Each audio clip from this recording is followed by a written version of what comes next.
Hello, today on my channel you will hear an amazing story about life. I hope you enjoy this story. This one struck me to the core. Honestly, I still can't forget it. Enjoy watching. Out of desperation, she took a job with an oligarch as a cleaner, and when he watched the cameras, he gave her a house as a gift. Sarah and Ariana were best friends. They were always and everywhere together. It just so happened that the girls lived in the same house, and from childhood they were considered girlfriends. To school together, to the disco together. But there was a slight difference between the two girls. Ariana was always well dressed, in fancy dresses, with makeup and hair. Sarah dressed modestly, practically did not use makeup. She was a grey mouse. Well, how long will you be waiting? Stood Ariana outside her girlfriend's gate and shouted out the window to her. "Now, wait, I'll do the dishes, and then I'll go out," Sarah said calmly.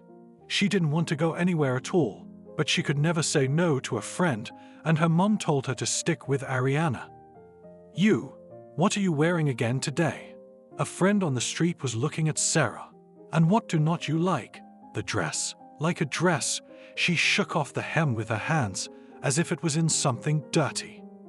"We're not going to the library, we're going to a disco," Ariana snorted, proudly raising her head and walking ahead of her friend.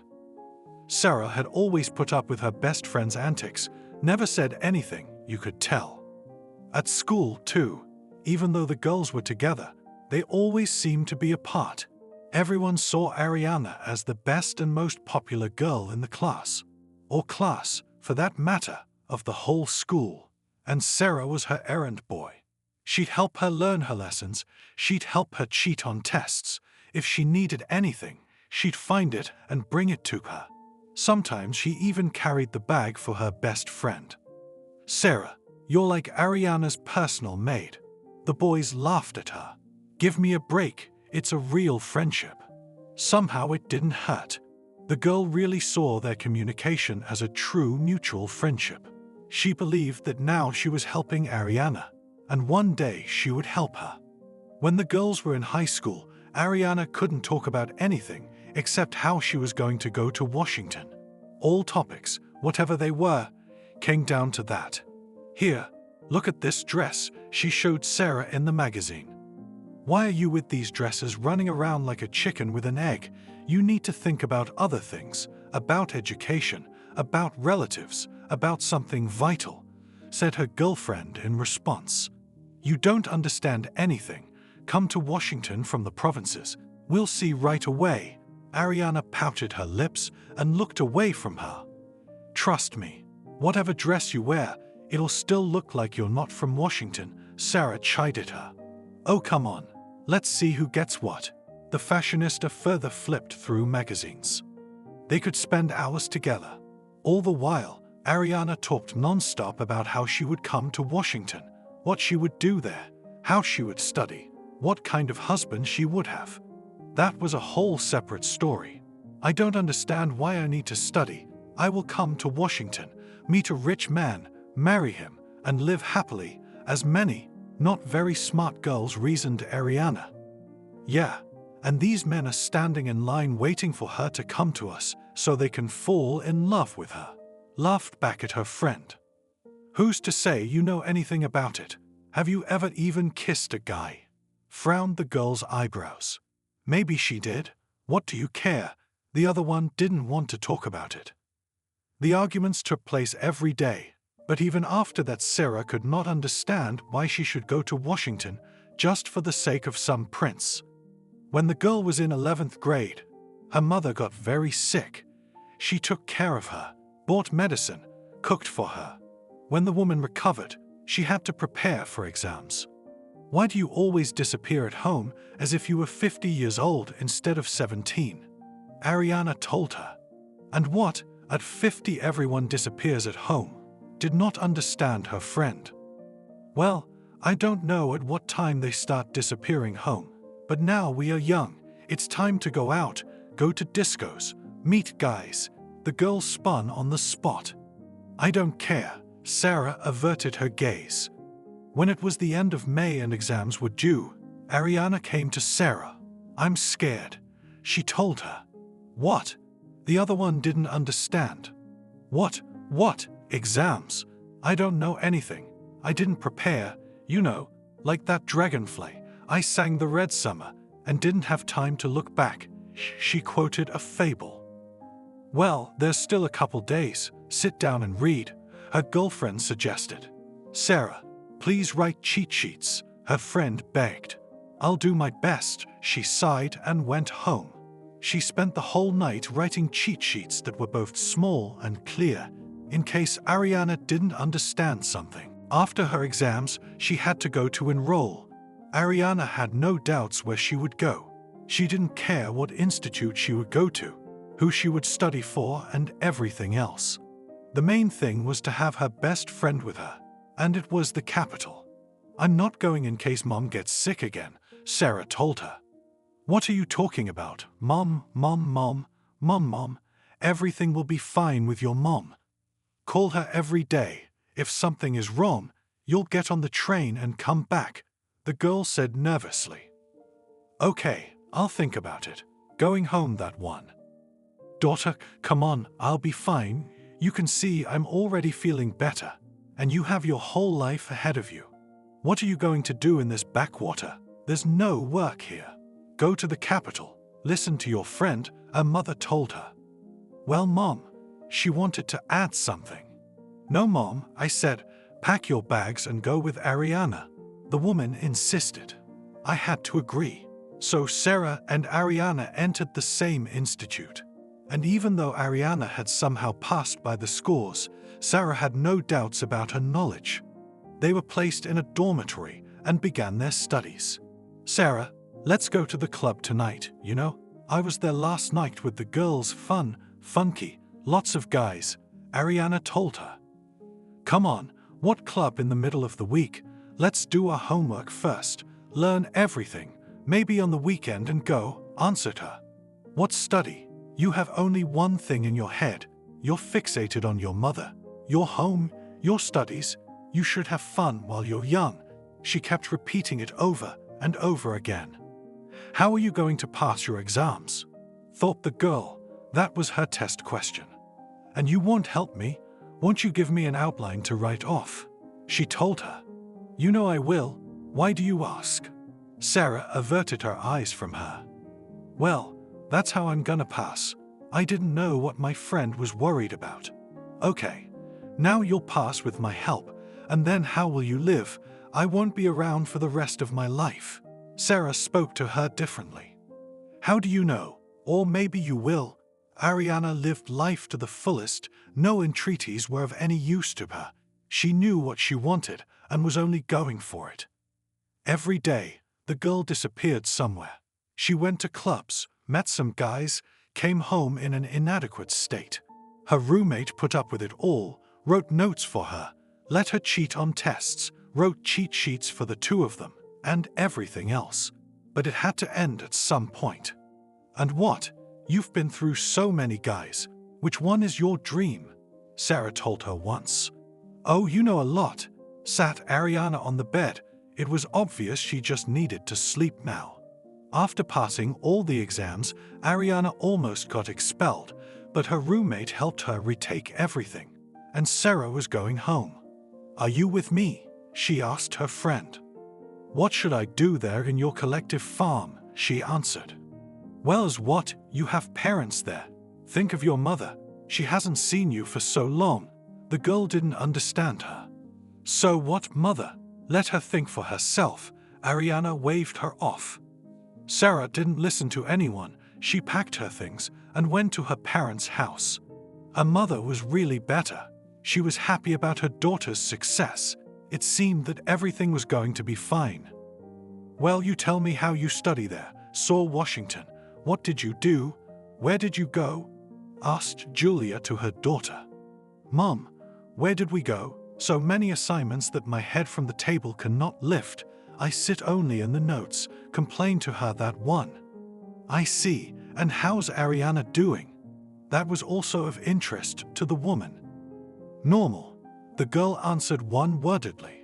She didn't want to tell what her friend was doing in town. You don't want to talk, then? The woman nodded her head. After that, all summer long Sarah helped her mother in the yard, in the vegetable garden. With the animals, there were not so many of them left, because her strength and health were not enough for everything. At the end of August, Sarah went back to school. Bye, dear call. Don't forget. Saw her mother off at the station. Sure, goodbye. She waved her hand. The girl arrived at the dormitory. Ariana was sleeping on the bed. Jesus, look what you've become like. She woke her up. And who? Ariana told her. She was wearing bright makeup, a short skirt, some kind of top. The clothes were so short it was like they weren't even there. Sarah sighed and began to tidy up her room and arrange her things. Oh, leave it alone. Didn't realize what she was doing, Ariana. If I leave this alone, you and I will be living in a month just like a dumpster. Her friend stopped and looked at her. Listen to me. I'll tell you such a story. You'll be amazed. The girl drank water and looked at her friend as if she wanted to tell her something secret. Well, sat down across from her neighbor. I was at a club the other day, and I met a cool dude, and he's a student too. But I know for a fact that his parents are rich, and he's not a poor guy. I've got to hook up with him, and then I'll be all set. She put her fingers together. Well, I congratulate you, Sarah shrugged, got up and continued cleaning. And what? You're not even going to say anything to me? Ariana didn't understand her. And what to tell you, I am glad that you have a friend with whom you want to have a relationship. The girl herself has not yet thought about any meetings, and even more so about living together, and some kind of marriage. Fine, just as she was a grey mouse, so she remained, as if her friend resented her. Ariana didn't know why she was angry with her friend. Maybe she was jealous of her, but she couldn't admit it to herself. So, will you go to the club with me? She asked her once, when it was time for the first session of the second year. You know I don't go anywhere with you, she turned to her. But please, Sarah, Nanny is coming over tonight. He's with his friends, and I don't want to be there alone, she begged her. Okay. If I go, it'll only be for a little while, Sarah said. She couldn't believe what she was saying. As they were getting ready, Ariana looked at the person she was supposed to go to the party with tonight. And what? Are you going to go in this one? She pointed down at her clothes. What's wrong with you again? Sarah didn't understand. Well, I don't know. Dress more youthful. Do you want me to give you my clothes? Said the girl. No, I'm comfortable in mine. Sarah stood her ground. Okay, suit yourself. Ariana rolled her eyes. She had used the saying about an ugly friend ever since she'd realized in high school that her friends were grey mice. And really, when they were dating, she was the only one all the guys paid attention to. Today, if Sarah was going to go out in that knit sweater of hers and some strange pants, it was only to Ariana's advantage. They came to the club where Sarah was for the first time. The music was thundering very hard. It was hitting her ears, her head. Ariana immediately dragged her to the bar. She ordered some cocktails. I won't, mouthed her friend. Come on, we're in a club. Everyone's drinking cocktails here. Look, Ariana looked around. You know I don't drink alcohol at all. I'll be very sick, the girl stubbornly said. Oh, suit yourself. She took her glass as well, sliding it toward her. Afterward, Sarah saw several young men heading towards them. Hi. Right away, Ariana started acting differently. Oh, girls, the guys came over and ordered some cocktails too. After that, everyone went to the dance floor, but Sarah stayed near the counter. She sat on a high stool, just watching the people here. So, are you coming with us today? Shouted Nanny in Ariana's ear. No, you what? We have to go to the dorm, do our homework and learn everything, she told him with a smart face. What lessons? What are you doing? He didn't understand, but Ariana decided to play the decent girl, so he wouldn't think she was after his money or something. You understand, in our life without education, you can't get anywhere at all. You have to learn first, and then everything else. She remembered what Sarah, her mom, and everyone else had told her.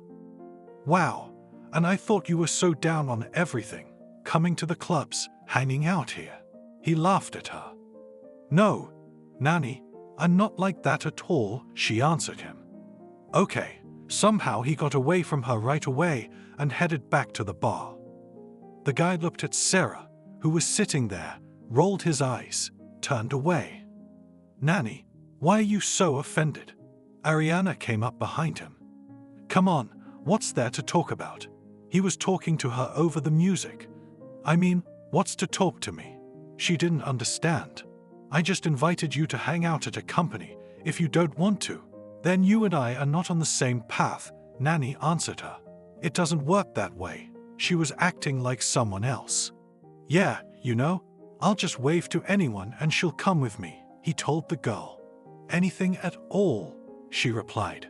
Do you want me to prove it? He asked her. Of course I do, but what if they say no? Ariana looked at him slyly. Never, he was sure of his words. Okay, then let me pick a girl for you to woo, she answered him. Take your pick, it didn't matter to the guy, you could see it on his face. And there she is, sitting behind me. Without turning around, the girl nodded her head. It's your friend, what are you doing? Nanny couldn't understand. Yeah, that's my friend, and she's even worse than me. Go to the girl, try to woo her. If you succeed with her, then we'll see. Hi, he told her. Hi, she looked around. What are you sitting there, bored? He asked her. No, I'm not bored, I'm just sitting here. The music is playing really loud. I'll probably go home now, the girl said calmly. And I'll see her off. He was ready to do anything just to get her to agree to go with him. What do you mean, walk you out? You're here with Ariana. She looked over to where the girl was dancing. Who the hell is Ariana with? Oh, that one, no, don't think so, we're just friends, he answered her. All right, very embarrassed Sarah. So are we going or not? He elbowed her. Sure enough, she took another look in the direction where her friend was and headed with her boyfriend towards the exit. Ariana saw all of this out of the corner of her eye. She smiled, figuring nothing would fall to him. Nanny and Sarah walked through the city streets at night. He kept joking, talking, showing her things. And why is it always me talking? Tell me something about yourself, he asked her. What to tell me? A simple girl. I came from the province. I study. There is nothing more to tell. She became more and more embarrassed. Clearly, he noted to himself, Ariana was right that she was a mess. When they reached the dorm, he wanted to hug her, but Sarah pulled away. What are you doing? She asked him. Why, it's goodbye. I just wanted to kiss you on the cheek, he told her. Not the first time, she answered him, pulled her hands away, and ran through the dorm doors. Her cheeks were burning, her hands were shaking. Sarah went into her room, changed her clothes, lay down on her bed, but she couldn't sleep. She kept thinking about Nanny. The girl had never met anyone or talked to anyone before, let alone kissed or anything else. And now she was wild that the guy her friend had met was hitting on her. After a while, Ariana came home. There was no light in the room, so Sarah pretended to be asleep so she wouldn't talk to her. There was a New Year's Eve session ahead, and then they could go home. There was no way Sarah could wait for that time. Nanny started coming to see her every day. He'd bring her a flower or a soft toy. He asked her to go for walks, but they didn't go far. She was very shy of him. When there was a week left before the session, she asked him not to come for a while. I understand, but I have to study for my exams, so I don't think we can see each other for a while. Sarah struggled to find the words. Why, how? The boy stood there, unable to believe that this grey mouse had not fallen for his charm, his pretty words and his looks. But if he had promised Ariana, he had to get her. Okay, get ready for the session, pass it, and then call me when you're free, he told her. Ariana stopped talking to her friend. Ariana, what are you doing? Sarah asked her. Nothing. It's just that you knew I liked this guy, and you started dating him anyway. How decent are you then? She told her.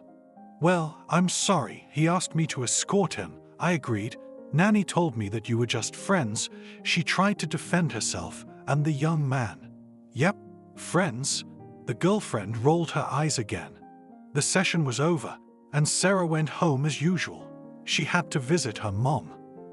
At home, they had not yet had time to sit down at the table and talk, when the girl began to tell that she had met a young man and that they were now starting a relationship. Oh, my daughter, if he is from a rich family, beware of him, for he may take advantage of you and leave you, my mother used to say. I know everything, but I can't. You don't know how good he is, the girl said about Nanny. They're all good until they get what they want. Julia almost cried. After a few days of rest at her mom's place, the girl went back to the hostel. Nanny started coming every day again. One day he came and invited her to a party that was going to be held outside the city. I don't even know whether to go or not, Sarah told him. On the one hand, she really wanted to be near Nanny, and on the other hand, she was afraid and shy that there would be a lot of strangers there. But eventually the girl agreed, and they went that weekend. Nanny was very polite. He introduced her to all his friends. Then they sat on the swing for a long time, and then Nanny started kissing Sarah. At first, she somehow deflected from him, but he looked her in the eyes so much that the girl gave in. He pulled her against him, kissed her again, then picked her up in his arms, and went up to the house. Sarah understood everything, but she couldn't resist because she really liked this young man. He brought her into the house, put her on the couch and started kissing her, and she just, as if she was electrocuted. She was lying there, and she couldn't move. After it was over, he got up and immediately left the house.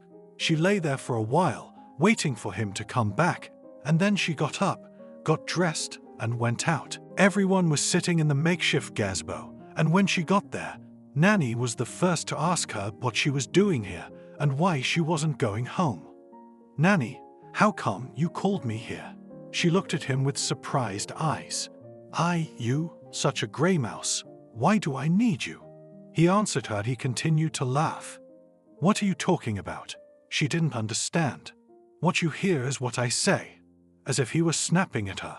Sarah felt so hurt, she realized that this man was just taking advantage of her.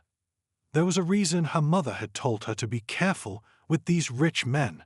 She ran out of the gate. She didn't know which way to run, where to go. There were no cars around. She walked along the road, tears rolling from her eyes. Not knowing what to do, the girl somehow got to the city. Only in the morning, she was in the dormitory. She didn't go to her classes today. It was the first time in all the time they had been studying. Ariana wasn't in the dorm, but that didn't upset the girl one bit. She didn't want to see anyone right now. Taking a quick shower, she changed her clothes. Sarah packed her things and just went home. Now she wanted to cry to her mom and never see anyone again, neither Nanny nor Ariana. And Nanny had rested and was already in the dormitory in the evening. He called Ariana, told her everything, said that if necessary, he could even provide evidence and witnesses. No, even one word from you is enough for me, she laughed back. So, will you come with me today? He told her. Yeah, and you'll take advantage of me just like you took advantage of my quiet girlfriend, she spoke back. Come on, why did I do all this then, just to have you with me? He looked at her. Well, we'll see. Come back this weekend. And where is she, by the way? Ariana asked about Sarah. I wouldn't know. I did everything you asked. She fell for it, and I didn't need her anymore, he replied. On the weekend, the guy picked up a girl and they went for a walk. First, they drove around the city. Then they went to one friend's house and then another. The night was spent in a club. Then he brought Ariana home. Since you and I have already started to be friends and communicate, can you introduce me to your parents? She asked him. With a parent, clarified the young man. I don't get it. Looked Ariana at him. My mom died when I was 13, and now I only live with my dad, he explained to her. Well, okay. With a parent, the girl shrugged. She didn't care, as long as she could get into this family as quickly as possible.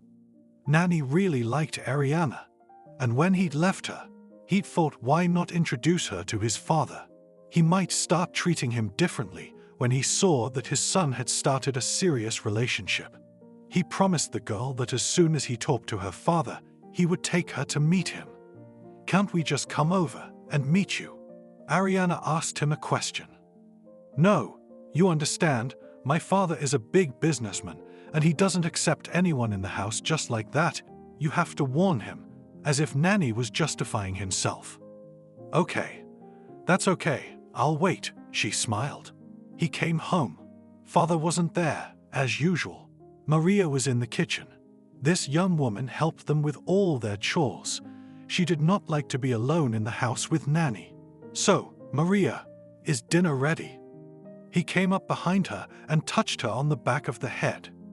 Nanny, please don't do that, she replied irritably. What did I do? He didn't get it. You know yourself what you did. She turned around and went into the kitchen.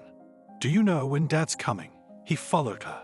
No, he doesn't report to me, the woman replied without turning around.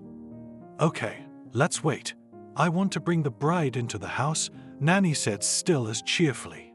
Oh, I wonder who looked at you. Maria rattled the dishes. Why, am I so ugly you can't even look at me? He sat down on a chair. Well, why can't you? You can look, but you're like that beautiful apple. There's something to look at on the outside, but inside there are only worms, she told him. Maria then cooked something, put it in a plate, and took it to the communal table. Thank you, muttered Nanny, and began to eat.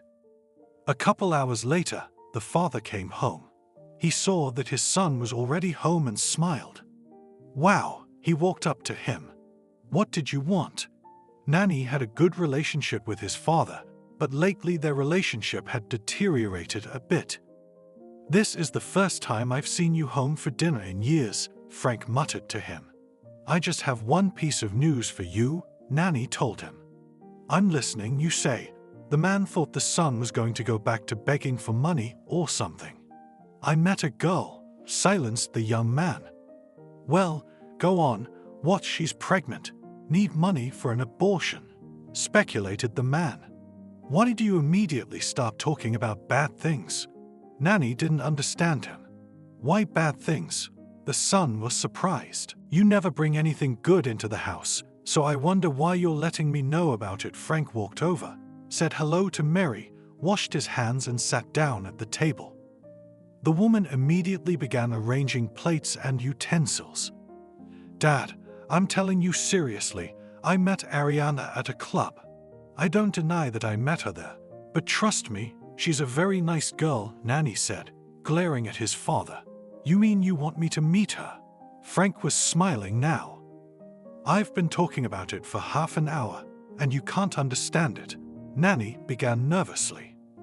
Okay, calm down, bring your girlfriend, let's have a look at her, let's get acquainted.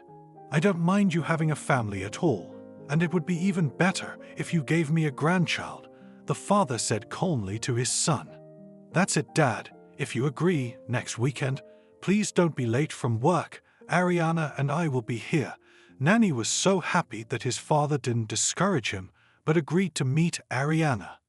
Hello, love. They met the next day. Ah, Nanny, where shall we go today? The girl looked at him.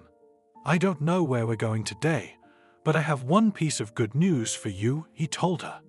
What's the news? She was anticipating what he was going to tell her about his father. I was talking to my dad yesterday, and he said you and I could come over the weekend to get acquainted. The young man smiled. That's great. Now you and I need to think about what I should give him as a present, the girl said. You what? What presents? He has everything, laughed Nanny at her. Okay, everything isn't everything, but I can't come empty-handed, she reflected. Okay, we'll figure something out. There's still time before the weekend, the guy encouraged her. Ariana came home. Now that Sarah was gone, she didn't even have anyone to consult with. She thought about what to get the older man who had everything.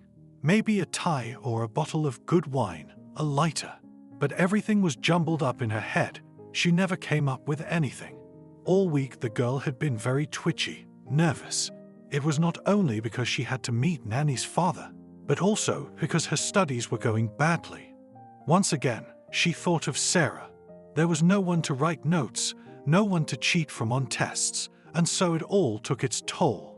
When X day came, Nanny came to pick up Ariana, and they went to his house. "So, are you worried?" he asked her. "Well, how not to worry? It's the first time I meet the parents of the G." She was scared. She didn't finish and looked at Nanny with frightened eyes. "Well, finish your sentence," he smiled. J, ni, ha, in syllables, and quietly she uttered. "Ariana, if all goes well and my father likes you, I promise you that our wedding is not far off." He took her hands in his and looked into her eyes.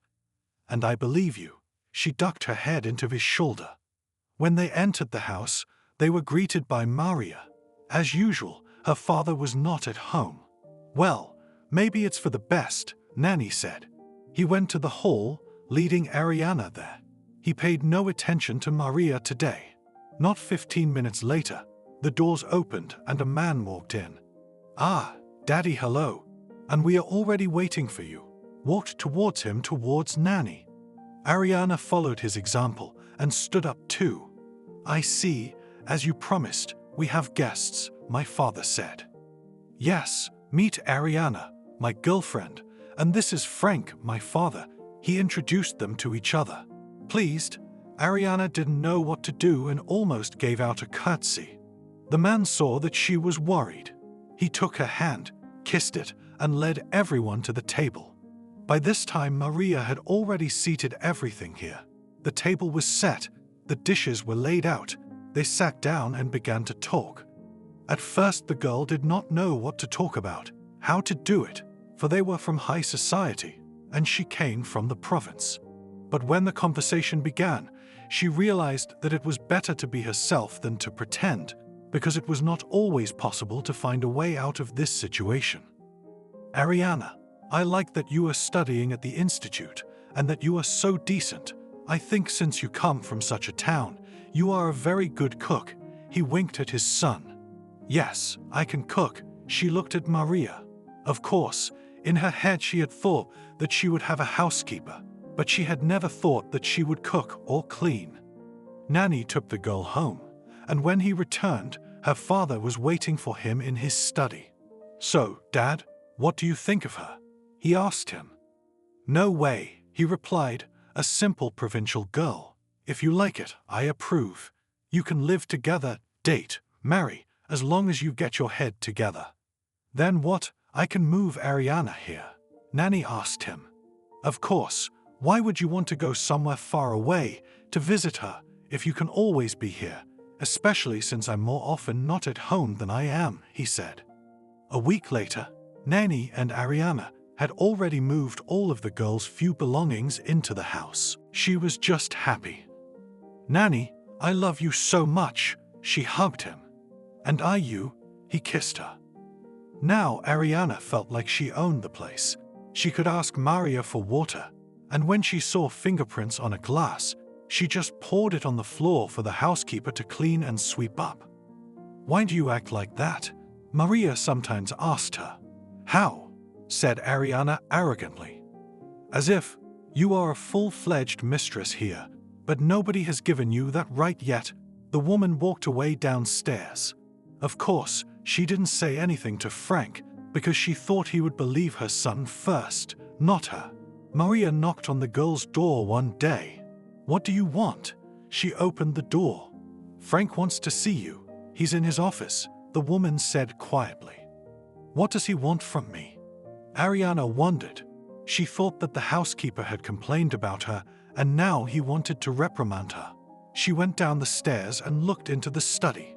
Come in," he smiled and waited for her to enter. "Hello." She walked in and sat down in a chair, Ariana had the look of a beaten dog. "What's going on with you? Why are you so sad? Or are you afraid of something?" The man didn't understand. "No, I'm not afraid of anything. Why did you summon me to you?" she asked him. "Listen, I wanted to talk to you about Nanny. There's a great job where you don't have to do much, and he doesn't want any of that," the man told her. "And what can I do?" she asked him, already realizing why he had summoned her here. "If he loves you so much, talk to him about getting a job somewhere else. If he doesn't want to work for me or with me, maybe somewhere else would be good for him," he asked the girl. "Okay, I'll try to do something. Talk to him," she promised the man.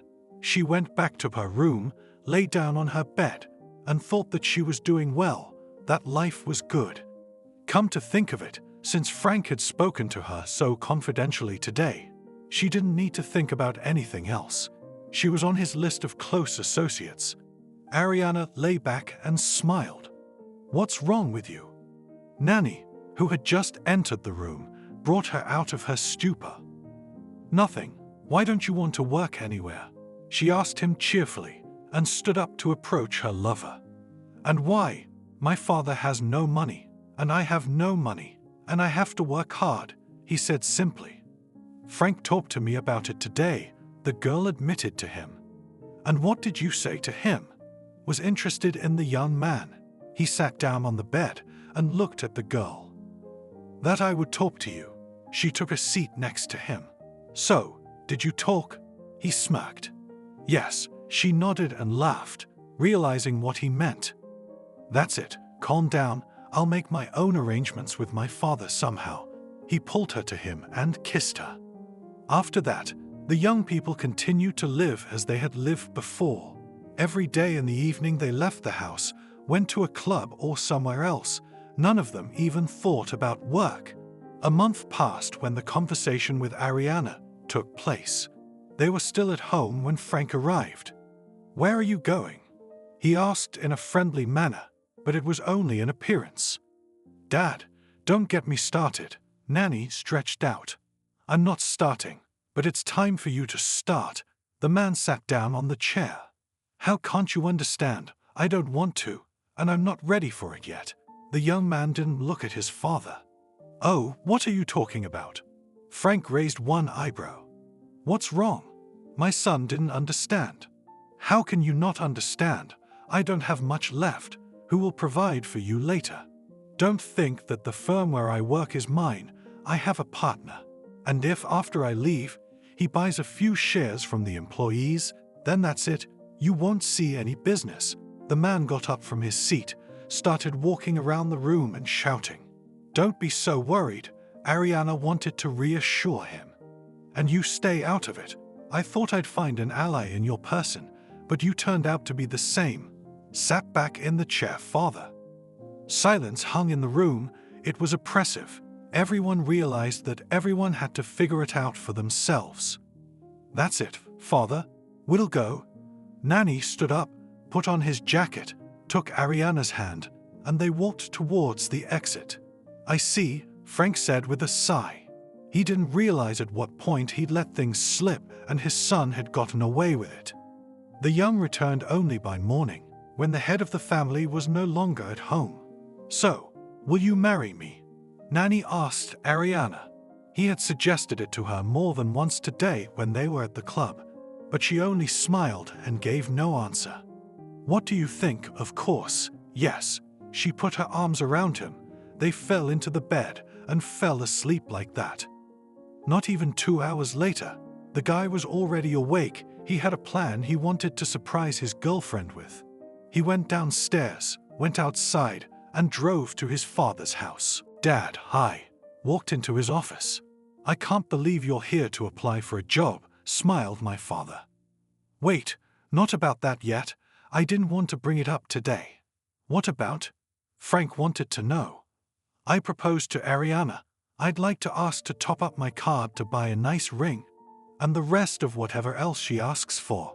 Nanny wasn't even embarrassed that he was just asking. "Promise me you won't procrastinate with the kids," his father asked him. Of course, as soon as we get married, we'll start trying right away. It seemed that for the sake of money, the guy was willing to do anything. Okay, you can tell Ariana to start picking out her dress and getting ready. There's a lot more in store for her. Lately, the man has only been sighing. When Nanny informed his friend about it, her joy was unbounded. She first jumped on the bed, then hugged and later kissed her beloved. From that day on, the girl began to prepare for her most important day. The young decided not to hurry. Now was not the time of year when Ariana wanted to make a wedding. "Shall we wait?" she asked Nanny as they lay in bed. "Sure, whatever you say, love." He was actually afraid if they got married, his father would say he had his own family, and now it was up to him to provide for it.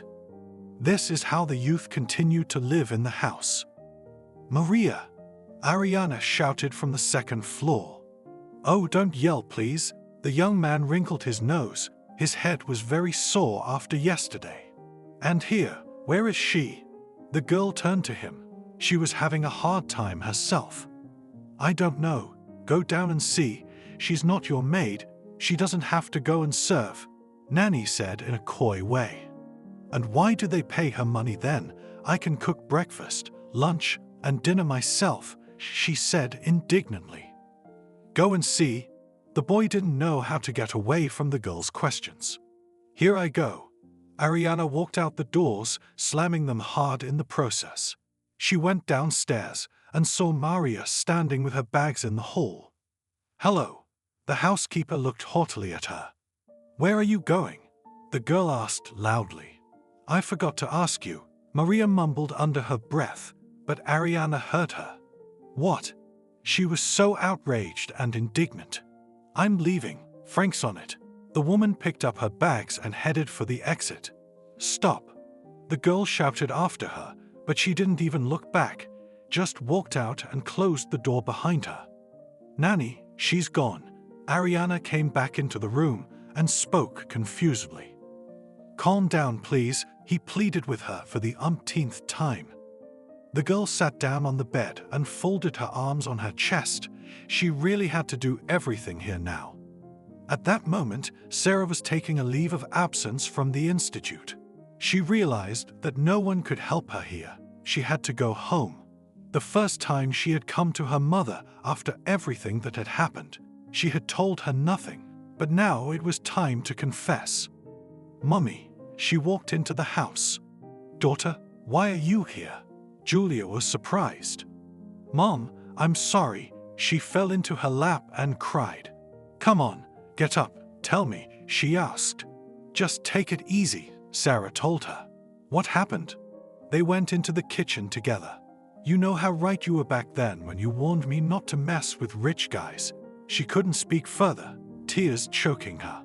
"He did take advantage." Her mother shook her head. She didn't need to say anything. She understood everything herself. "I'm expecting a baby," the girl said quietly. She was sobbing. "It's okay. Mummy, don't." She saw her eyes. "Honey, go home, get some rest. I'll be fine," her mother pleaded with her. "Okay." Sarah didn't want anything scary to happen. She arrived at the house not knowing what to do or what to grab onto. But after a while, fatigue took its toll, and Sarah went to sleep. She woke up from some alarm, opened her eyes, looked at the ceiling for a long time, not realizing where she was. Then she got up quickly, boiled some porridge, and went to her mother's house.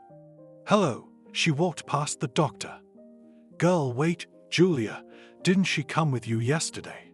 He caught up with her. "Yeah, what happened?" Sarah was getting really worried now. "Nothing yet, but..." He fell silent. "Speak," the girl shouted hysterically. "Your mother needs expensive medication," was all the man said. "I hear you." She walked down the hallway to the ward, a list of things the mother needed in her hands. "Mummy, hi, don't worry." She smiled with a full-mouth smile, though the cats were scratching at her heart. "Come in, it's okay," the woman told her. She was lying in bed, leaning back on her pillow. "You scared me so much last night," Sarah exhaled. "Nothing," Julia turned her attention to the list in her daughter's hands. "Mummy, I love you so much." Her daughter came up to her and hugged her. "What's this?" With one eye, the woman pointed to the paper. "Yes, that's right."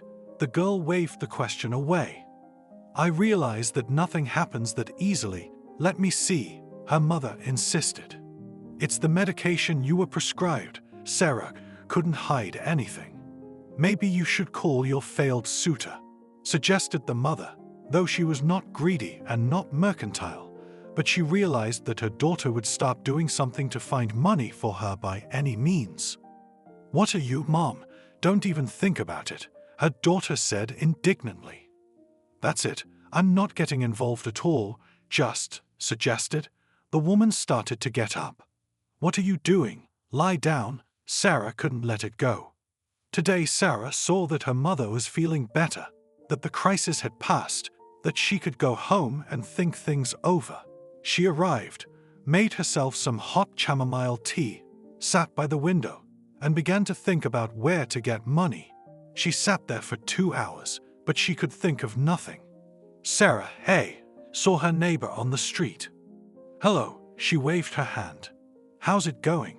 The woman stopped. "Mom is in the hospital." For some reason Sarah felt like telling her everything, or maybe she just wanted someone to talk to. "Come in," was Angelica's welcoming. "Thanks, I won't be long." It all came at once, the girl told her. "Nothing, you'll see, everything will work out."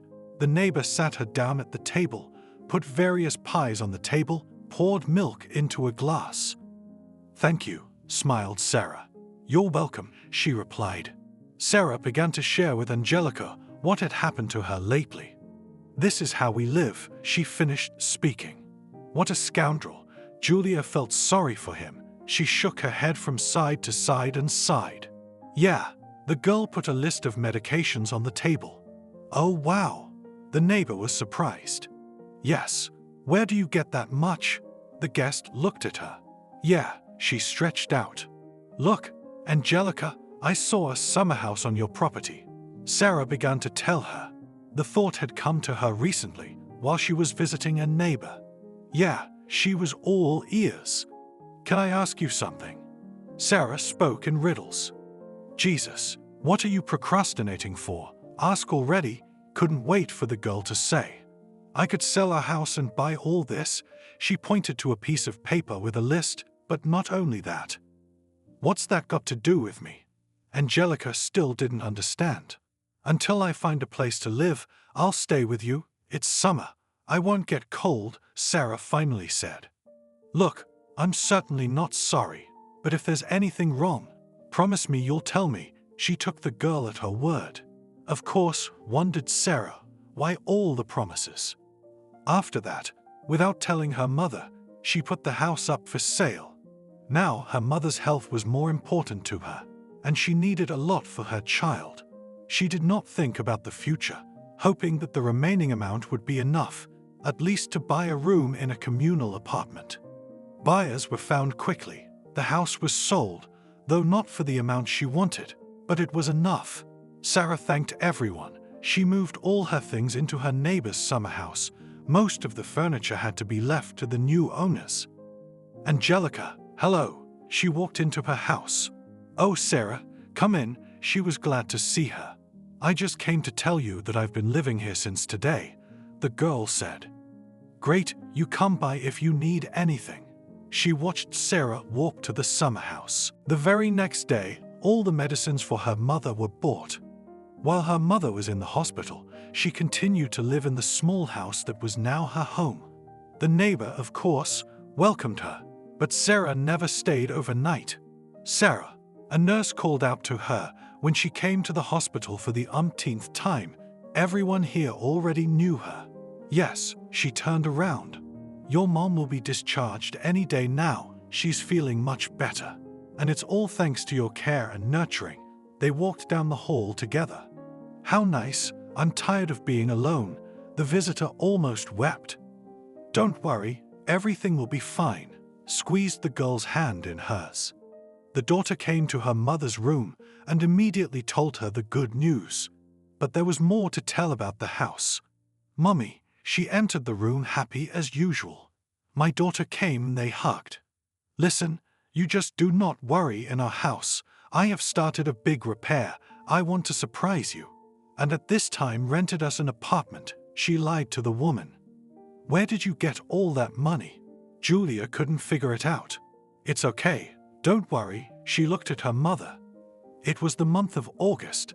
The girl realized that when it got colder, the summer house would be uncomfortable. She had already been looking for an apartment to rent for a week. There was very little money left. They wouldn't have enough to buy even a simple place to live. Sarah found one, and by the time her mother was discharged, she had indeed rented an apartment. Quietly, she led her mom down the hospital hallway. "It's okay, you care about me a lot," Julia smiled. They arrived at the place where the girl was now settled. "Here, this is where we'll be living for now," Sarah waved her hands.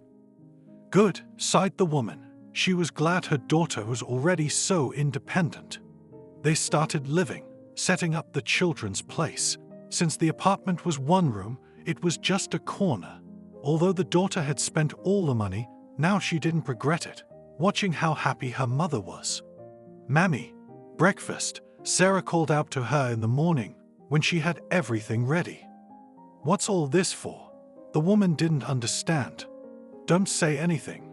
Just sit down and eat," she greeted her in the morning. "Tell me, when will the renovation of our house be finished?" Julia kept asking. "Wait a little longer," her daughter asked her. Months passed. The girl realized that 2 more months, and they would have nowhere to live. She could not admit to her mother that she had no money, but there was nowhere to get it. One evening the doorbell rang, and when Sarah opened it, Angelica was standing on the doorstep. "I thought I'd never find you again," she said, and went inside. "Oh, the neighbors," Julia rejoiced. Sarah didn't have time to tell the neighbor that her mother didn't know anything. "You shouldn't have sold your house after all," she said on the doorstep. "How did you sell it?" The mother turned to her daughter. "Mammy, don't worry, I'll tell you everything." Sarah looked at her neighbor. They walked to the kitchen, where the hostess made delicious tea. Angelica sat and looked at the mother and daughter, who just kept silent. "I'm going to go lie down," Julia said. She went to her room. "Why would you do that?" She knew nothing, Sarah whispered to Angelica. "I'm sorry, I didn't realize," she frightened. The girl went to the room where her mother had gone. She was lying on the couch and did not move. "Mom," she called out to her, but she didn't answer. "What's wrong with her?" Angelica came in next. "Call an ambulance," Sarah shouted. Now, that one's hands were shaking, and she couldn't even hit 2 digits. "Ouch," grabbed the girl's stomach. "What's wrong with you?"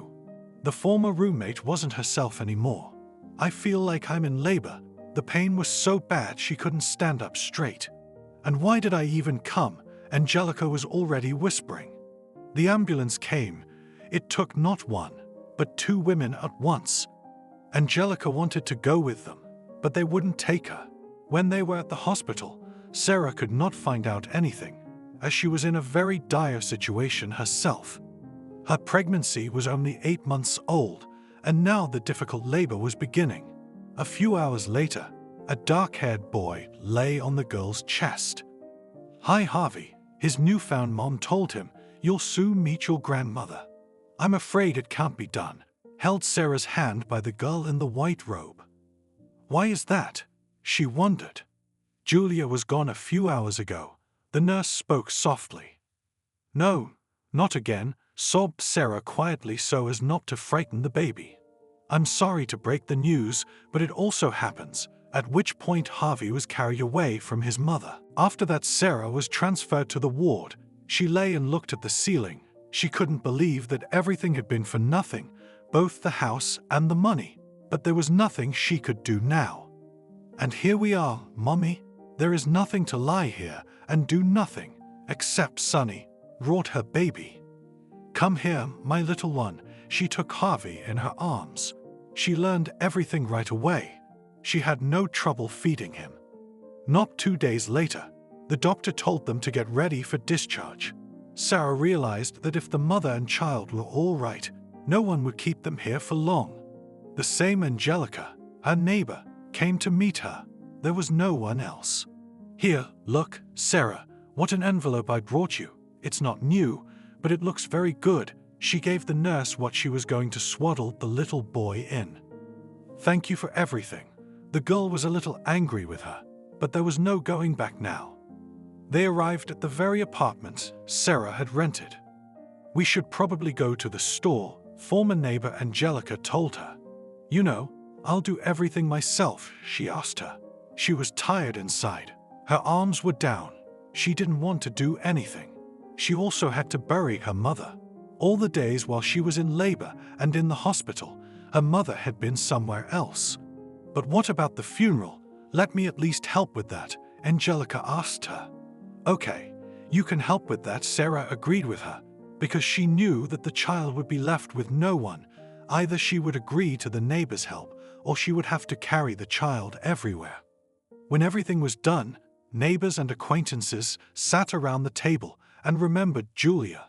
Sarah couldn't hold back her tears. She was weeping.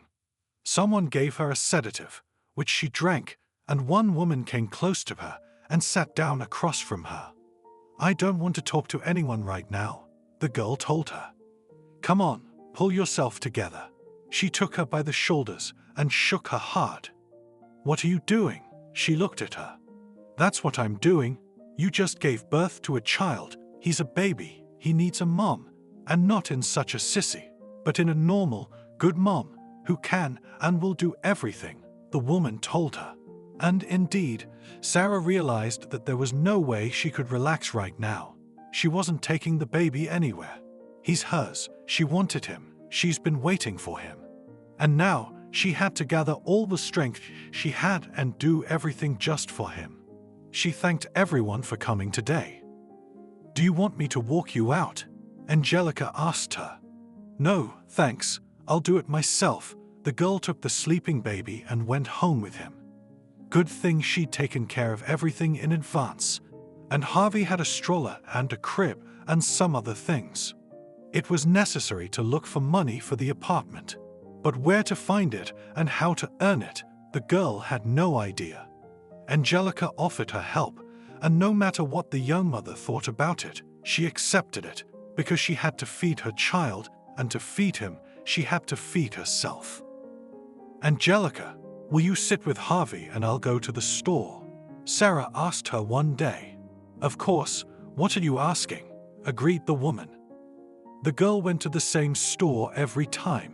Here she could both buy goods and borrow them, but knowing that there would be nothing to pay back, she never bought much. And today Sarah went to the store and thought nothing of it. When she entered the store, she immediately saw a familiar silhouette. She wanted to turn around and run out, but Sarah did not have time to do it.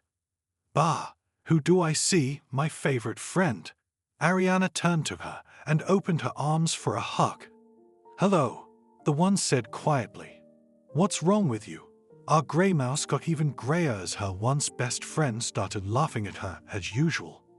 "Ariana, please don't," shook her head. "Why, is she in some kind of trouble?" Sarah looked at her and saw that she was wearing nice clothes and was all of a piece. "And you, what are you doing here?" asked the girlfriend. "I'm here to invite my mother to the wedding," Ariana said arrogantly. "I see, congratulations," nodded Sarah to her. She walked up to the counter. The clerk already knew what she wanted. "What's, Sarah, the usual?" the woman asked her. "Yes," she nodded her head. "Here, take some semolina. Harvey will boil his own. It will be delicious. He will be full." The woman put a bag of cereal on the counter. "Come on, he's too young." Sarah didn't want to take him. "Take it, I'm just giving it to you. I don't need anything," the store assistant insisted. "Oh, someone's having babies." No sooner had someone printed someone, and now you have already given birth, laughed at her friend. At that moment, Sarah looked at her and thought how she could endure all the humiliation and not see what her childhood friend was truly like. It's none of your business." She wanted to leave the store, but Ariana stood in the road. "You know what? I'm inviting you to visit," she told her. "I can't. I have a small child," spoke the girl, and did not look at the interlocutor. "So what when it was a nuisance? In a few days, a driver will come to pick me up. Be ready, I'll pick you up." Ariana didn't do all this out of good intentions. She wanted to show her friend, who never believed in her, how she was living now. "Okay, let's see. I wanted Sarah to get out of here sooner." She walked home, a storm inside her. She had a lot of emotions for Ariana, and almost all of them were negative. At home, she thanked Angelica for agreeing to babysit Harvey. She cooked something to eat, fed the baby, and started doing chores. It was only a week until rent was due. She sat on the bed, looking at the sleeping child, and thought that she should push her pride away and just ask Ariana for help. After all, she remembered how she used to think that she would help the girl now, and then she would help her. So she decided, taking a long time to tune in. As promised, Ariana arrived at her place 3 days later. When Sarah opened the door, she saw her all dressed up on the doorstep. "Hello, dear friend, are you ready to go?" she asked her, and saw that she had her bag packed. "Wow, you're really prepared," was surprised by the girl. And Sarah did pack a bag with all the things she needed. She didn't have much of her own, but Harvey had almost a whole bag. She agreed with Angelica that if Ariana didn't help her with the money for the apartment, she would either sell it or take the crib and dresser that were for the baby. They went downstairs, got in the car. "Let's go." "Well, how about it?" Like a hostess sat in the interior of Ariana's car and commanded the driver where to go, what to do. "Yes, of course, girlfriend. I can see you've gotten everything you wanted," sighed the girl. "Yeah, I'm not a gray mouse who can give birth to anyone," she laughed at her, not even knowing whose baby it was. They pulled up to a nice house, got out of the car. Ariana walked in front in high heels, and Sarah followed behind with the baby and her bag. When they entered the house, the landlady immediately said that she would now show Sarah her room. She led her through the first floor, opened the door. It was almost a pantry, but Sarah didn't care now, as long as she had somewhere to stay with the child. "Can I feed Harvey, put him to bed, and then you can show me around?" The girl tried to be friendly. "Yeah, sure. Do whatever you want," Ariana said woozily. While Sarah was minding her own business, Nanny returned to the house. When she heard his voice, she couldn't believe it. Harvey had fallen asleep, and she came out of her den. No sooner had she opened the door than she saw him. "You?" He turned to the girl, then looked at his wife-to-be in surprise. "Yeah, come on, you Nanny," called her to see how normal people lived. Ariana walked over to him and hugged him. Sarah didn't say anything, just lowered her eyes. She didn't want to be here now. Why hadn't she asked who she was living with? But in the end, it didn't really matter. What if Ariana had said she lived with Tim? And for her to answer then too, as she thought she needed to put her pride away and do what was best for the welfare of herself and the child. Nanny did not want to stay in the company of the girls. He went away, and the girls settled down on the sofa in the hall, and Ariana began to show and tell how she lived here, how well she was doing, and that soon she would be Nanny's wife and a full-fledged mistress of the house. "Yeah, I'm listening to you and remembering how you dreamed about it. I guess sometimes dreams come true." My friend shook her head. "Listen, could you make dinner?" Ariana asked her. Of course she could. Why would you ask that? She didn't understand. "You see, our housekeeper quit a few weeks ago, and now I have to do something in the kitchen. And you know I'm not good with my hands. I cook, of course, but I can see that nobody likes it. I have to make a mess of it, order something, buy something ready-made," the future owner of the house told her. "If there's groceries and everything, sure, I'll do it all," got up from the couch Sarah. "Now I'll show you everything." Ariana led her into the kitchen. showed her where everything was and then left her there alone. The girl spent about 2 hours in the kitchen. When almost everything was ready, she heard her son crying, ran to his room, changed his clothes, fed him and put him back on the bed. Sarah didn't hear it, but that's when Frank came home. "Lord, what is that smell in our house?" he asked from the threshold. "You know, a friend came to visit me, and I asked her to make us dinner." Ariana began to justify herself. She thought Sarah had done something wrong. "It's good we gather around the table, and she comes out," the man said.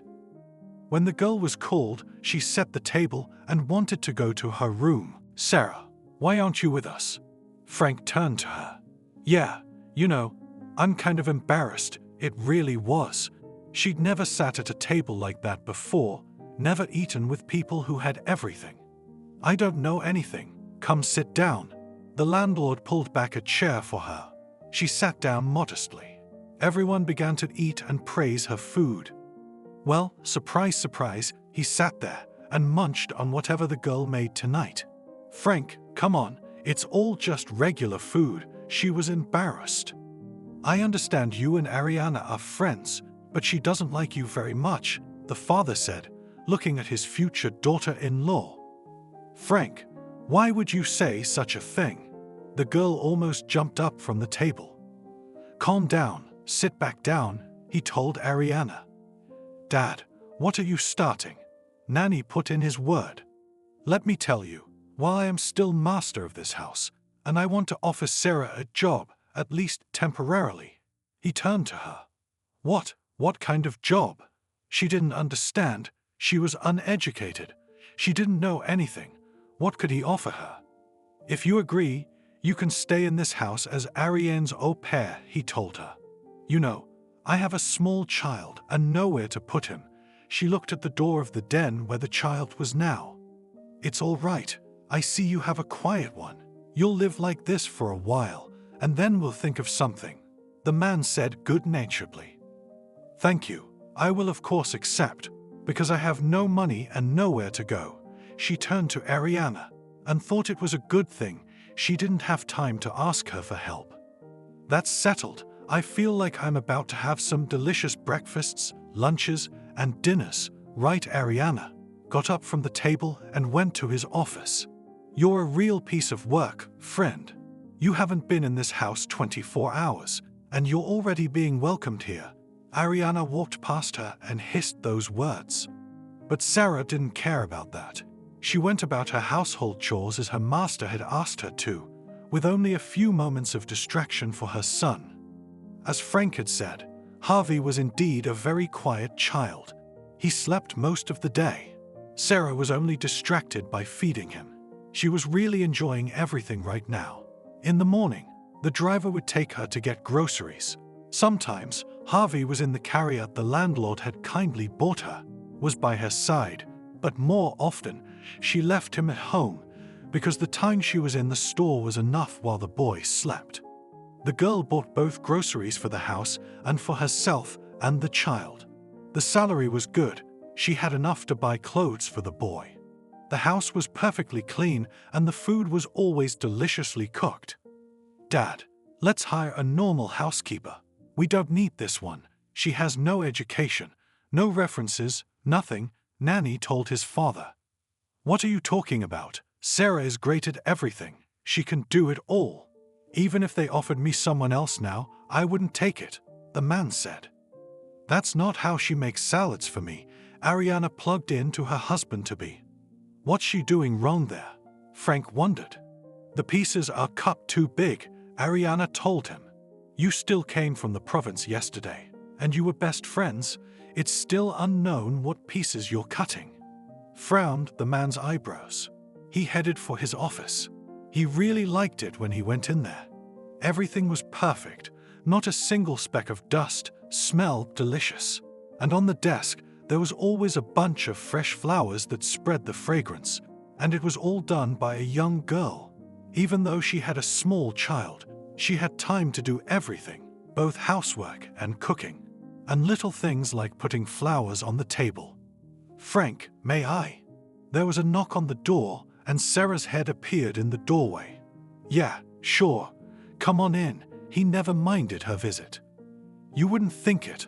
I just came by to find out," she started to say. "You don't have to make excuses. Ask for whatever you want," the man said calmly. He could see how shy she was in front of him, and maybe even a little afraid. No, you what? I'm fine with everything. I don't want to ask for anything," the girl said. "What then?" He waited. "I wanted to ask you. I know that you like coffee very much, and I could brew or make it every time you come, but I don't know how much sugar to put in a mug to make you feel comfortable," she asked him in all seriousness. "You're not kidding now," laughed Frank. He was fascinated by the girl's naivete, her dedication to her work, and everything else. "No," she looked at him, and didn't understand why he asked that question. "Well, I'll tell you. If you don't know how much sugar to put in your coffee, just put a couple of pieces on a plate, and if I need it, I'll add it myself," the man answered her with a smile on his face. Ouch! Sarah looked at him confused and berated herself for not realizing it herself. "Anything else?" He looked at her. "No, that's it, thank you." After that, she would go to her room. There was enough free time. She could walk with her son in the yard or in the garden. "Why are you chilling again?" She heard Ariana's voice. "Why would you do that?" Sarah turned to her. "How?" She didn't understand. "But you can say it humanly. You and I used to be friends. We were very close," the girl told her. "What happened before doesn't matter to me. Now I am your mistress and you must do my bidding, understand?" said Ariana arrogantly. "Understandable, but right now I have free time, and at this point I do what I want." Sarah turned away from her and walked further down the path. "Look, we've become greyhounds," the girl said in her back, but no one paid attention to her. She ran into the house and went straight to her fiancé. "Can you imagine? She's being rude to me now," she told him. "Look, you're the one who brought her into our house. You wanted to show her off, so here you go, reap the benefits," he told her. "Tired? Why do I have to put up with her in this house?" Ariana sat back in her chair and folded her arms across her chest as usual. She always did that when she was offended. "It's okay, wait, her father will see what she's really like anyway, and won't keep her for long," Nanny promised her. "Let's see." "It didn't seem to me that he was on that girl's side in everything," the girl said angrily. During the day it was unbearable. When Sarah served lunch, Nanny and Ariana were always displeased with something. The bread wasn't cut the same way, or the potatoes in the soup weren't as cooked as they would have liked. There were complaints about everything, but Sarah already knew that and didn't pay any attention. If she didn't like something, she just put the plate away and put it in the sink. What did she care? Then they'd talk about her, get angry, until Frank said so. Sarah wouldn't listen to anyone. Frank came home earlier now than he had when he lived with Nanny. After he came in, it was always everyone gathered around the table, eating dinner, talking. And then he liked to come into Sarah's room, and while she did the dishes, he'd do Harvey's chores. Harvey was about 8 months old. The boy was trying to walk on his feet, and the man helped him with everything. "You're doing so well." Sarah watched with amusement as Frank worked on her baby. "Oh girl, you should know how much I want grandchildren. My nanny is a lazy bum. How old he is. It's high time he got married and had children, but he still does not dare to take this step," sighed the man and continued to stack cues with the boy. "Yeah," Sarah pressed her lips together. He was about to leave to get out of their way when he saw that there were abrasions and bruises on the girl's wrist and forearm. "What's that?" Frank asked Sarah. He knew for a fact that she didn't go anywhere but the store, the garden, and the yard. "Yeah, don't mind her. So somewhere, something hit, bumped, she said. "This can't be." He looked into her eyes. Sarah lowered hers. But it was true. She was no longer looking at her master. "Okay," he let go of her hands and went to his office. The man was so angry for some reason, he couldn't put into words what was happening to him. In his office, he dialed the phone number of his acquaintance. It took a long time, but the long-awaited hello came through the receiver. "John, hello," he greeted his interlocutor. "You know, I want you to come to my house when I tell you to and set up the cameras." "Outside," the young man clarified from him. "No, inside," the man told him calmly. "Okay, whatever you say. Just say free time and you already have me." John was no longer surprised by anything. "I'll see you then," pressed hang up on Frank's cell phone. He had a sneaking suspicion that maybe his son and future daughter-in-law were doing something wrong. But if he found out that Sarah was doing something wrong, he would have a conversation with her too. It was literally a week after that. The man had been thinking about what to do to keep Nanny and Ariana away. "Listen, young people," he once said at dinner. This afternoon, he had a brilliant idea. "Yes, Dad, go on." Nanny looked at him. He knew that when his father said that, it meant he had something to offer. "Would you like to go on vacation?" he asked them. "Why all of a sudden?" Ariana didn't understand. "You spend all your time at home. Aren't you tired of it? You go out at night and sleep during the day, but go away, get some air, see how others live, show yourselves." Of course, they agreed. This was the moment when the cameras could be set up unhindered. Dad took them on a 2-week trip. It wasn't until they left, Sarah was at the store at the time, that Frank texted John. He came and set everything up quickly. "Thank you," he shook the specialist's hand. "You're welcome, you're welcome." John's gone home. Sarah came back. She was surprised that the man was still home. "Why aren't you at work?" she asked him. "You know, I thought I'd give myself a day off today. I love spending time with your Harvey. I adore him so much. Will you let me walk him?" Frank asked her. "Of course, what are you asking?" She went to dress the baby. While the man was walking with him, the girl did a lot of chores around the house. She was flattered, of course, that the master himself was taking care of her child, but on the other hand, she did not want the boy to get used to him. In the meantime, Frank enjoyed playing with Harvey like a little boy. He had become so attached to the boy that he was willing to do anything for him. In the yard, a sandbox had been set up, swings had been made, and a small slide had been built. "Why are you doing all this?" Sarah asked him. Why? Look how much fun he's having." The man pointed at the boy, who was grinning from ear to ear. "Not today, tomorrow. Suddenly, we shall be away from you. And what will all this be for?" she speculated. "I hope to have grandchildren someday." He was sad. The man was especially sad when in the evenings, watching the cameras, he saw the girl practicing with her child. She doesn't just feed him in the evening and put him to bed. She sits with him for long periods of time, shows him letters, they learn colors, shapes, and everything else. It was so endearing. Frank was once again convinced that this was the perfect woman. She could do everything and have time for everything. After that, the work process began. As before, the man left home early in the morning and returned late in the evening. He saw that at this time Sarah does not work hard. She does not lie on the couch, does not watch TV. She still works around the house. Even though she doesn't have to cook dinner, she still finds some work to do. And the man liked that. Finally, Nanny and Ariana returned from their vacation. As soon as they entered the house, Ariana stopped on the doorstep. What's that smell in here?" she said out loud. "It's probably just me washing the windows, and the smell hasn't gotten out yet," Sarah told her.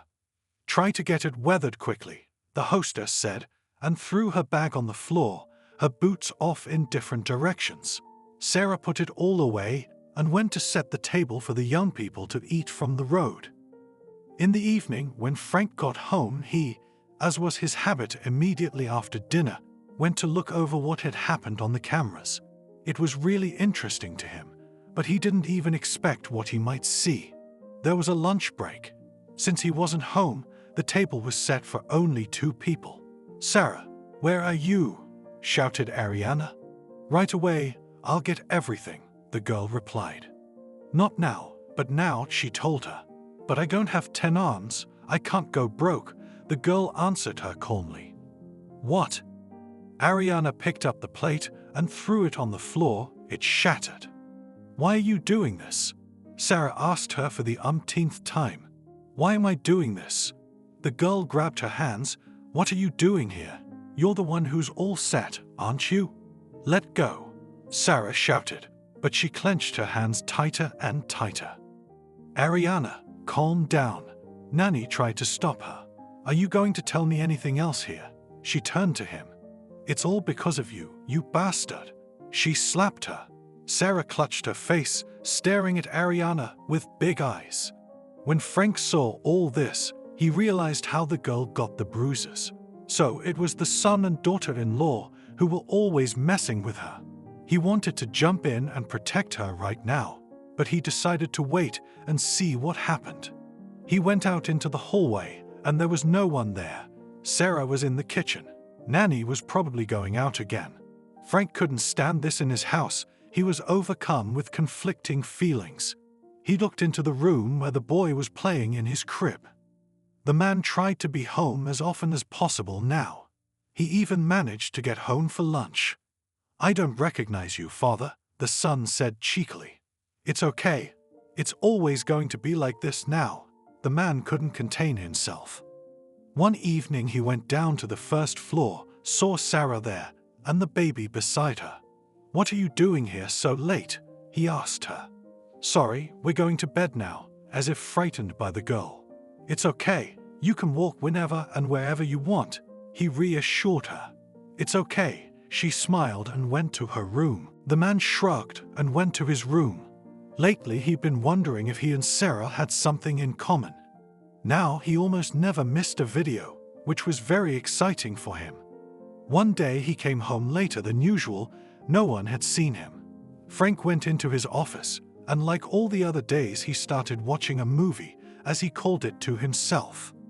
"Harvey, run over here," came Sarah out of the room. The man looked at it, and again tenderness came into his heart. "Mama." The boy walked uncertainly towards her. The girl stretched out her arms and picked up the child. Then she went to the fireplace, where there were many pictures. She corrected some of them, and then pointed to Frank's dead wife. At that moment, the man wondered what she could possibly know about her. "Look, son, there's your grandmother, and that's your grandfather." Sarah pointed to his picture. "I don't understand anything," shook his head at the man in front of the monitor. "And here is your daddy Nanny, but he is bad, not like grandfather," the mother emotionally told her son. They stood there for a while, and then went about their business again. Frank smiled, thinking to himself that the girl had no one, so she imagined it was her family. He turned everything off and went to bed. But a few days later the same thing happened again. "Sarah, why don't you pack up Harvey and I'll take him for a ride, and you do something?" A man came out to her one day. Okay, it was a routine request. They've done this many times before. But this time, Frank wasn't taking Harvey to the toy store or anything. They were going to the clinic. It may have been crazy, but the man was determined to check it out thoroughly no matter what. He had his son's hair in his pocket, and the boy would be collected at the clinic. "Hello."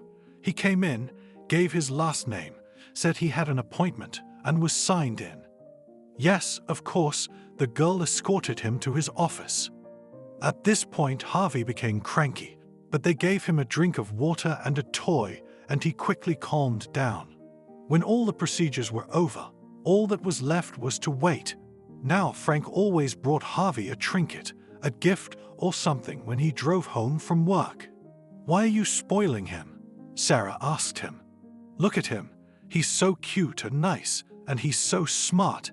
He kept watching the video. While he was at home, nothing like that happened. One day he was out again. In the evening, when he was watching the recorded video, he saw the unpleasant scene again. "Where are you going again?" Ariana almost stomped her feet. She was addressing her friend. "You're not going to control me all the time. I don't work for you. I work for Frank, she replied calmly. What can this old man do? He is already 1 foot in the grave. Soon I will marry Nanny and become the mistress of this place, and you will not dare to say a word to me, said the evil one, whom he considered his future daughter-in-law. If you stay here as mistress, I won't stay here for a minute, Sarah answered her just as calmly. Yes, soon would be already. Bored everyone, walking around here, eyes bothering, sushu-mushu with you all, resented the girl. Ariana, please leave me alone. I'm doing my job, and I think I'm doing it well. Frank is glad. I have nothing to be ashamed of. She turned around and wanted to leave the house. Where to? Ariana grabbed her arm. Let go. Turned, and the housekeeper looked at her. And I won't let go. When I want to do it, then I'll do it. It was like Ariana thought she was the queen here, which she really wasn't. Don't touch me, please. Sarah tried to get away from her, but at that moment Ariana pushed her so hard that she fell and hit her head on the corner of the table. At that moment, the master of the house became very frightened. He came out of his study and went straight to Sarah's room, but she was not there, and neither was the child. What anger he felt at that moment. With 2 jumps he overcame the stairs, despite his age, and entered his son's room. Where is she? He asked them. What? Nanny turned to him. Where's Sarah? He repeated his question. How should I know where your Sarah is? He shrugged. Ariana sat quietly by the mirror. She didn't even turn around. If you don't tell me where the girl is now, I'll find her anyway. But it won't make you feel any better, he said. She was scrubbing the floors downstairs today. I don't know how it happened, but when I came downstairs, she was already unconscious on the floor. I called an ambulance. They took her away, the girl said fearfully. What are you doing? Frank told them angrily, slammed the door and went downstairs. He got in his car and raced to the nearest drugstore, but the girl wasn't there. Then he started to find out where she might have been taken. An hour later, the man was already sitting by her bed. It so happened that the child had no one to leave him with, so he was brought with his mother. Thank you, she looked at him. No, thank you. He turned around and walked out. Frank felt bad about the whole situation. He didn't realize how his son was living and what he was doing. The next morning he called a lawyer to help him solve some cases. Frank was afraid to leave Sarah at home with these 2 inadequate people. After being at work for a few hours, he came straight home. The girl was cooking. His son and his fiancée were not around. The man exhaled calmly. He gathered his grandson and went out for a walk with him. Glad, huh? Sarah heard Ariana's snake-like hiss from above. No, she shook her head. You got yourself a grandfather, Ariana sneered. I didn't hammer anyone. As always, she was calm. When dinner was ready and the family was gathered around the table, Frank got up, went to Sarah's room, and carried his grandson in his arms. He had bought a new high chair for him today and placed it at the head of the table where he had always sat before. What kind of news is that? Nanny wondered. The master has taken his seat, and you, Sarah, finish up and sit down with us. I have an announcement to make, the man muttered. Maybe not, she didn't want to sit here with them. Please, he remembered, as Ariana made that one sit up. Good, she finished setting the table and took a seat next to the man. So, kids, Frank looked at everyone around the table. It was no secret that Nanny was my only son and heir, and everything I have would go to him. Okay, Nanny realized this wasn't going to be an easy conversation. Shut up, his father told him sternly. What? He tried to get up from the table. If you leave now, you won't hear the most important thing, Frank said more calmly. So, what's next? The guy was ready to listen. Now, I hope you realize that I put Harvey in that seat for a reason. The will has been rewritten, and the house and everything that goes with it belongs to him from now on. Of course, until he comes of age, it can be managed by Sarah. He looked at her. Why? Her eyes got really big. Daddy, what about me? Nanny couldn't understand. And I bought you an apartment in a residential area and assigned a monthly allowance, but only for a year, he said calmly, and began to eat. How dare you do this to your son? Ariana jumped to her feet. What? You're not going to be the mistress of this place anymore. The man grinned. It was all you. She leaned over Sarah. And you better not touch her, or you won't be here a minute longer, Frank threatened her. Yes, she is, gasped Ariana with anger. Goodbye. The man waved his hand at her. Nanny got up from the table. He went to his room to pack his things. Why are you doing this to them? Sarah asked. I've seen all the ways they've treated you, Frank admitted to her. Seen how? She couldn't understand. As he noticed the bruises, he set up the cameras, and when he heard what you tell your son, he decided to get an examination. The man confessed, and everything else. Wow, and we live and know nothing, she laughed. Do you think I'm an old geezer with one foot in the grave, too? He took her hands in his. Of course not, she blushed. I wouldn't mind having a mistress like that in the house, he winked at the girl.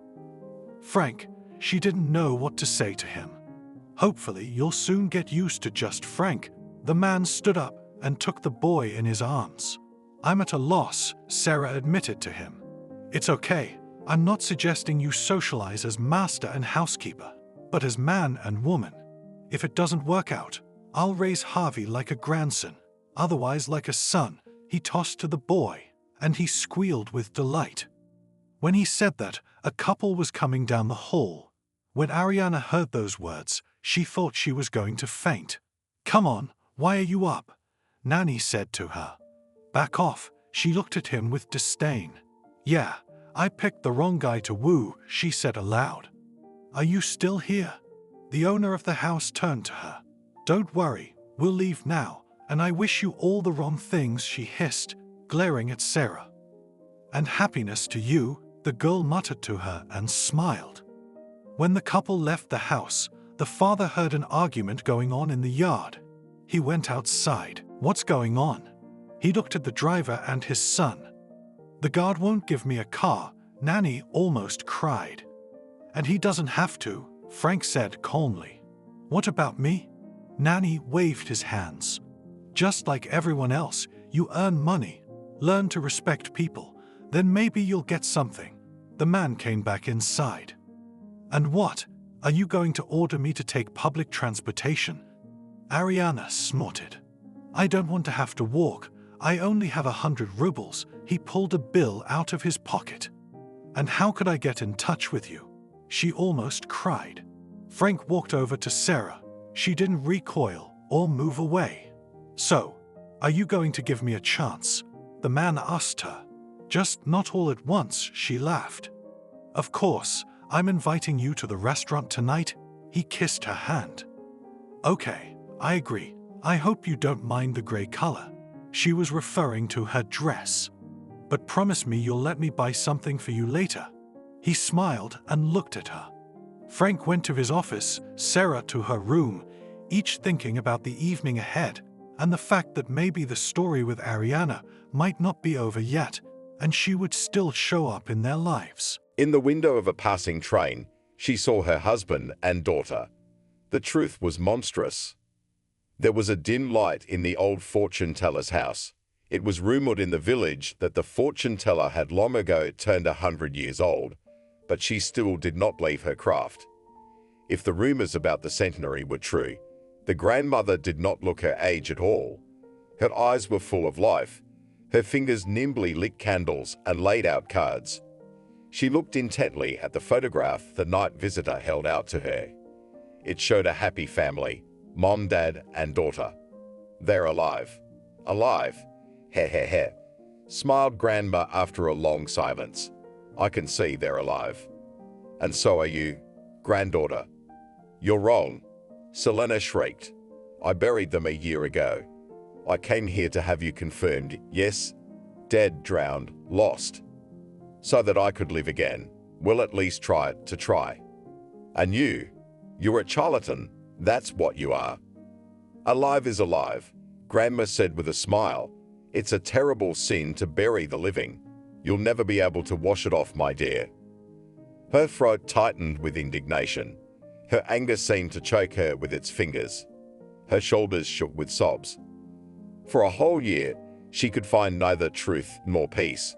At that moment, she even raised her hand so that the woman wanted to hit the old woman. But the fortune teller did not kick out the angry guest, but put her hand on Celine's shoulder. "In this village, they say I'm 100 years old," she whispered. "They lie, of course. All people lie. When Grandma Juliana first came here, decades ago, she was already old. In just a few weeks, she had a nice house made of huge logs, a bathhouse for her body, and a small altar for her soul. And then a string of people came here. Some are looking for relatives, others for missing objects, and others for themselves." "I'm sorry," Celine whispered, removing the old woman's hand. "When they were gone, my whole life turned upside down. I feel like I'm in a bad dream all the time, and I can't open my eyes." "Don't apologize, granddaughter," Julienne replied. "I've seen it all. I've seen war, and pestilence, and famine. I've seen parents bury their children. Do you have a gift? The ability to see?" the guest asked. She wanted so much to hope that the old woman was right, but deep down she doubted the truth of her words. She wanted to know more. "No gift," the witch doctor exhaled. The late-night conversation was beginning to wear her down. "You see bodies, and I see corporeal ones beneath them. They shuttle between us, swarming, not like flies, but like birds, or like clouds. Are they spirits? Ghosts?" whispered Celine in horror. "You say spirits?" the grandmother replied. "I say helpers. What makes you think they're alive? They've been searching for them. Not for 3 days, not for a week, but for a month. I looked for them myself, personally. I looked everywhere. I looked at everything, my God, everything. It was so scary.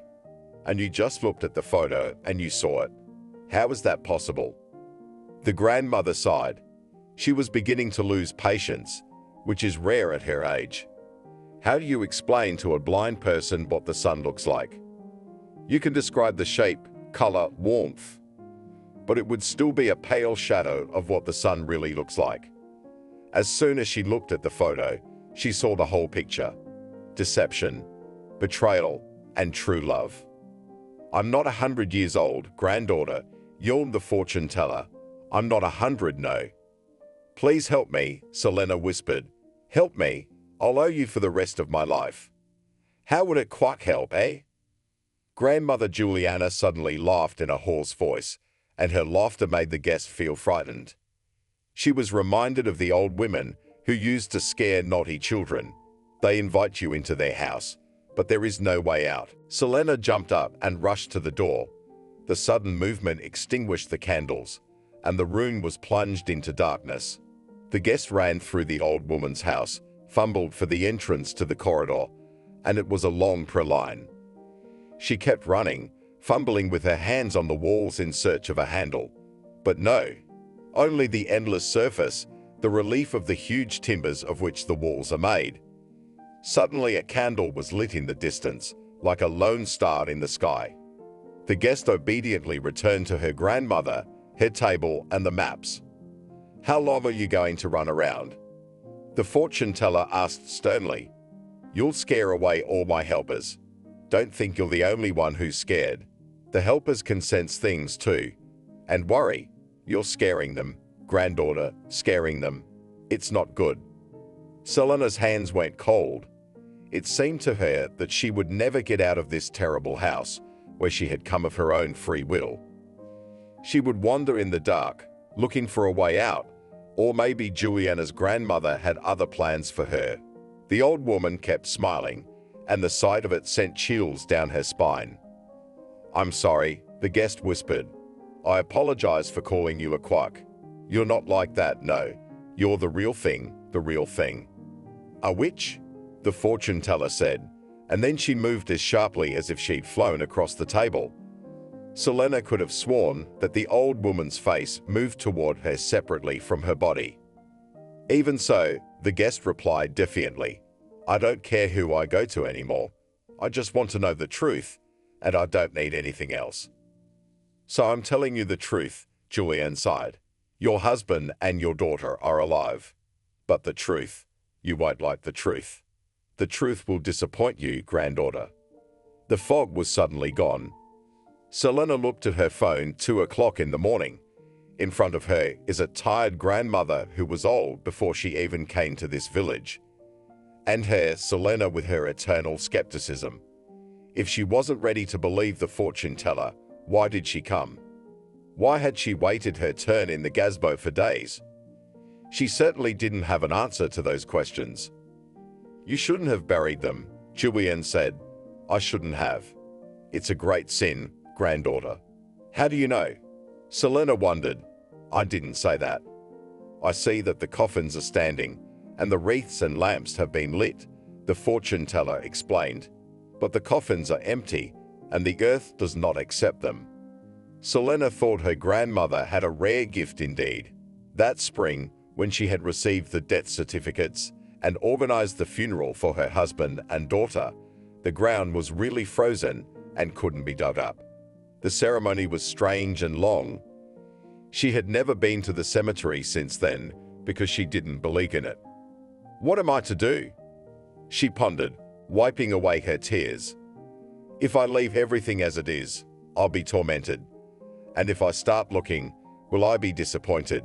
"Better disappointed than agonized," Julianne smiled, the demonic light glinting in the corners of her eyes again.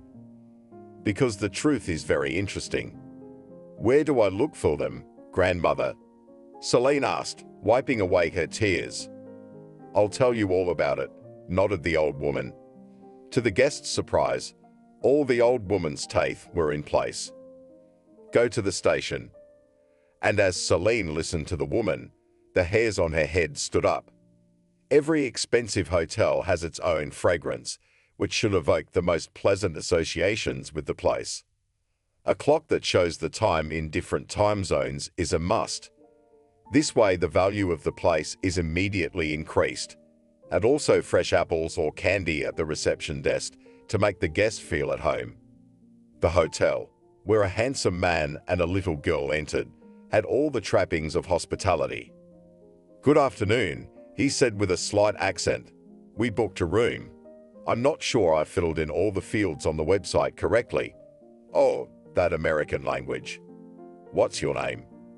the girl at the counter asked helpfully. "Nicholas," the man replied with a smile. "Nicholas Crass. I am traveling with my daughter." "Let me see. Yes, Mr. Nicholas, the registration is valid. Welcome to our hotel. Are you Austrian?" the hotel employee asked with interest. "Oh no, not at all." Nicholas waved his hand. "We're ethnic Americans. We live in the Czech Republic now. I have a small business there." "What brings one to the US?" the woman wondered. "Oh, unfinished business," the stranger explained. "You know, life is so interesting you have to keep looking back. It's useful. Only then you realize that time has passed, and if you don't look back, it will have been wasted." The woman stood with her mouth open. The guest literally charmed her. Such a caring and intelligent man, traveling all alone with a little girl. She looked to be about 6 years old at most. She wanted so much to talk to the stranger some more, to have a cup of coffee or better, a glass of wine. It was as if he read her thoughts, moved as close as the counter allowed, and said confidentially, "Maria usually falls asleep around 10 o'clock at night. Knock on my door twice, I'll come out and we'll take a walk. Maybe show me your hotel, or your soul. You have such deep eyes, I can tell you're a wonderful person." The hotel employee blushed. It seemed she had never been complimented in her life, especially such nice men. Such, but ethnically American, with his own little business. Maybe there would be a job for her, too. On the one hand, she adored New York, her hometown. On the other hand, she wanted to see the world, or at least Europe. "You know," the girl whispered, "my name is Barbara. Just Barbara to my friends." He only smiled in response. It seemed that the guest was doing it out of politeness, but it turned out to be very warmly European. But his eyes, they had the same dark color as the winter forest that came up close to the hotel on one side, and just as cold. As if he had nothing to do with her warm laughter. She felt like she should say something, but she couldn't find the words. "Here's the card," Abra said. "Your room, with a crib. Just as you ordered. You're on the 3rd floor, Mr. Nicholas." "Thank you very much," he replied in a deep, clear voice. "It's so nice to be back in the motherland. I adore the United States. Nowhere else in the world are there such charming women and such hard workers." In the commotion, she had completely forgotten to ask Nicholas for his passport. The rules were strict now. The data a guest gave during electronic registration had to be checked and immediately forwarded to the police. But for some reason, she couldn't bring herself to call the man. She'd better go to him at 9 o'clock at night and remind him about the documents. Nicholas was already walking away, holding the hand of his little daughter. They had only one small suitcase on wheels. Barbara almost decided to call the man under some plausible pretext. But then several guests came to the counter, a whole group of travelers. They were back in their hometown. He ordered dinner directly to the room and didn't want to go outside. As the girl fell asleep, there was a knock at the door. He was not mistaken. The porter with the beautiful name of Barbara could not resist his charms. "I've been waiting for you," he said in a voice that made her want to throw herself into his arms. "All my life?" Barbara asked hopefully. "Yes," Nicholas whispered and kissed her gently on the cheek. "The best acquaintances are always casual. You won't have a problem spending some time with me, will you?" "No," the girl smiled. "I've already changed. I can do whatever I want." "I'm glad I met you too, Nicholas." "Please, Barbara," asked the American Setch. "Let's use the first name. I feel like I've known you all my life." Had she known how this encounter would end, she wouldn't have hesitated to rush back behind the counter. "This is crazy. Real crazy," Selena thought as she stood on the platform. Along with the pre-dawn mist, the magic had dissolved, and the inconsolable widow suddenly realized what foolishness she had wasted a whole week of her life on, along with the crumbs of her last money. First, she had taken a bus to Washington, and then spent 24 hours on a train. Then she hitchhiked to the village where Grandma Juliana lived, the legendary Grandma Juliana. After 2 days of waiting, the old woman finally deigned to receive her deep into the night.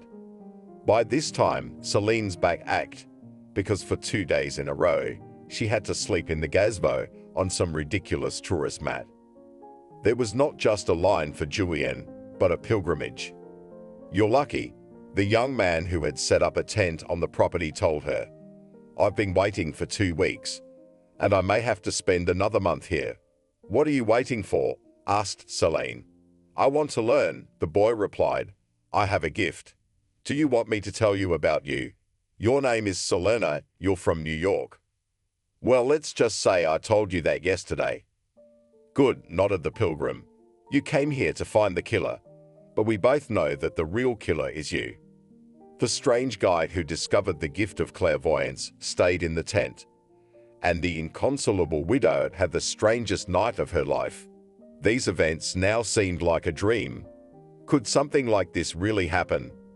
Deep down, Selena knew she had to get her head on straight. That since she had suffered such grief, she had to move on. There were still no options. "I must live," the woman said, "to live for myself and for the memory of them. But is that possible now?" The most surprising thing is that Selena, who has been interested in magic and esotericism all her life, had never even heard of Grandma Juliana. But she clung to her as her last hope to make sense of the misfortune that had befallen her family. During the reception, it had indeed seemed to her that the old woman possessed fantastic powers. But now, in the selenium of the day, everything that had happened was doubtful.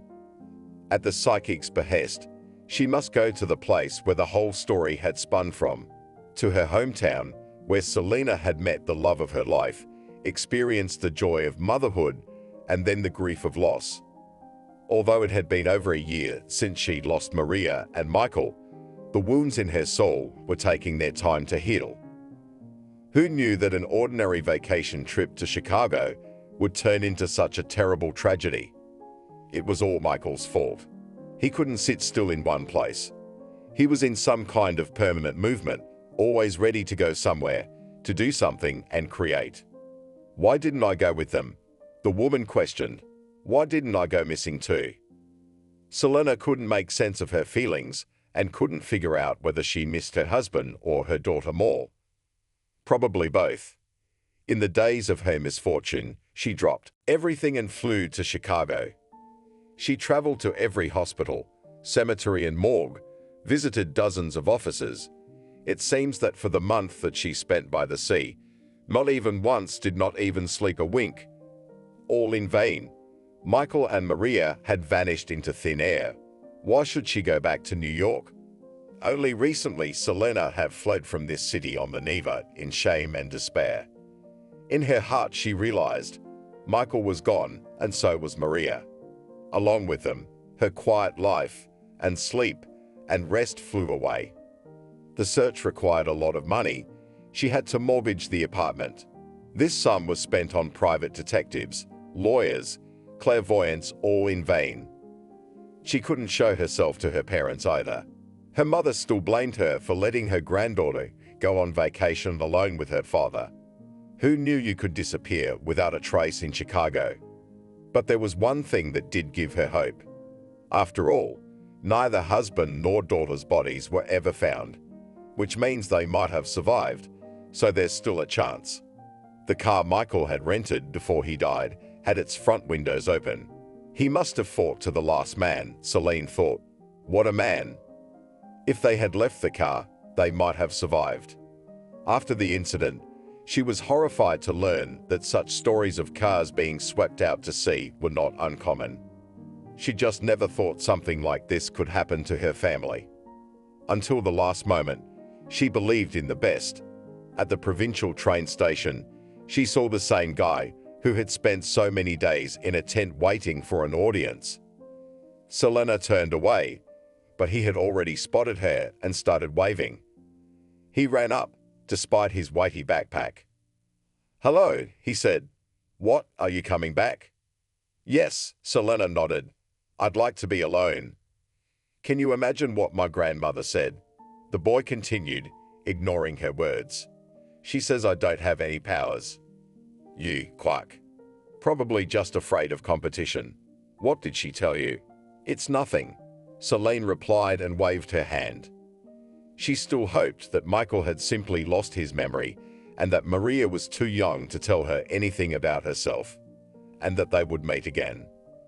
Her mind told her to just accept the loss and move on with her life. She was still young. She could still have a new family, children. But the pain of loss seemed unbearable.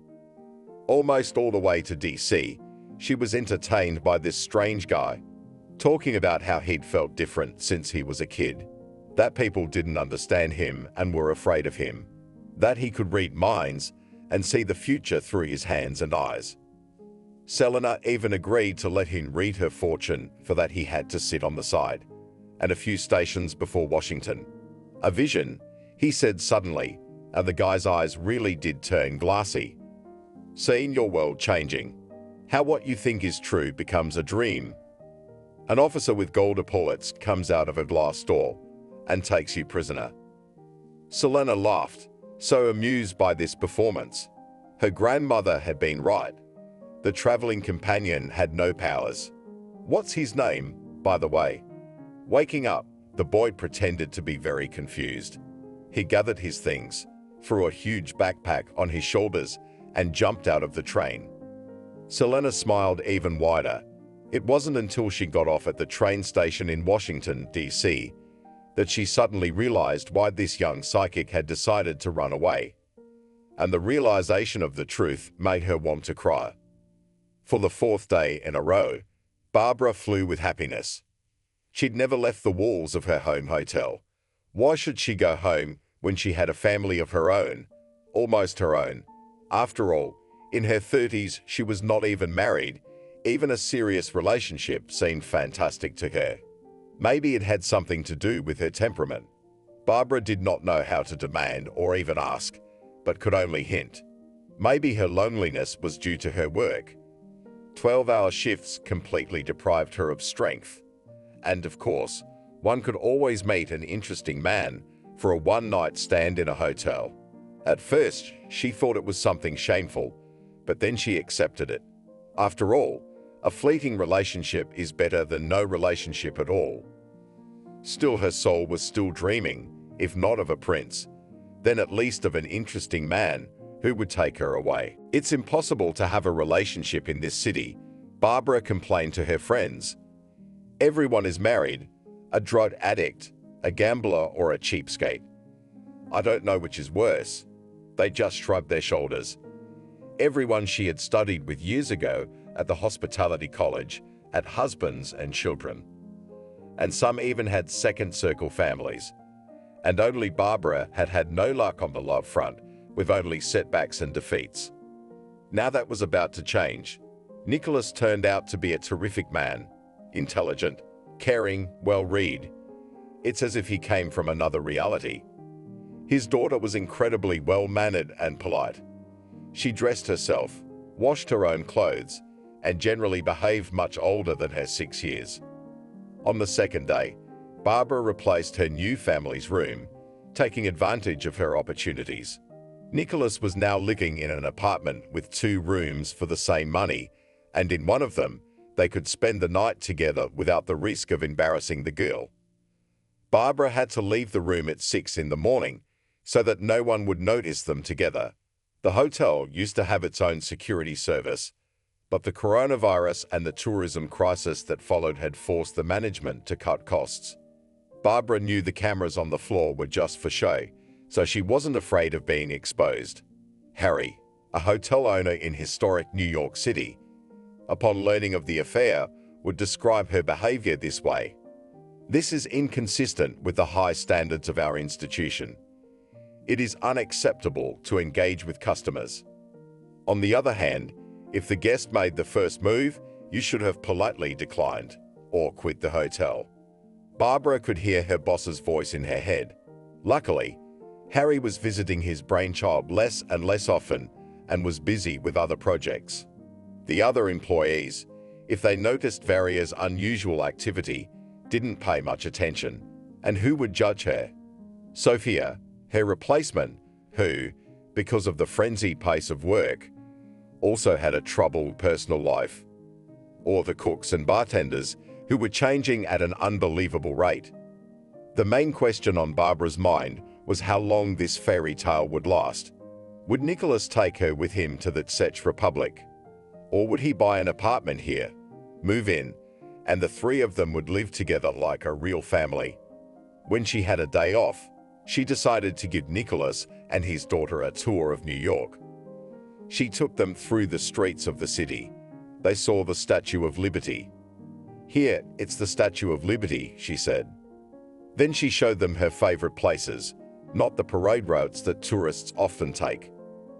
Her favorite canteen, where she could taste wonderful food without paying a lot of money. I wanted to show him the room I rented with my girlfriend, but I was afraid. What if he liked it better? Nicholas was gorgeous, and she fell in love like she'd never fallen in love before. But his eyes, there was a sadness in them, a tragedy, and every day Barbara was closer to finding it.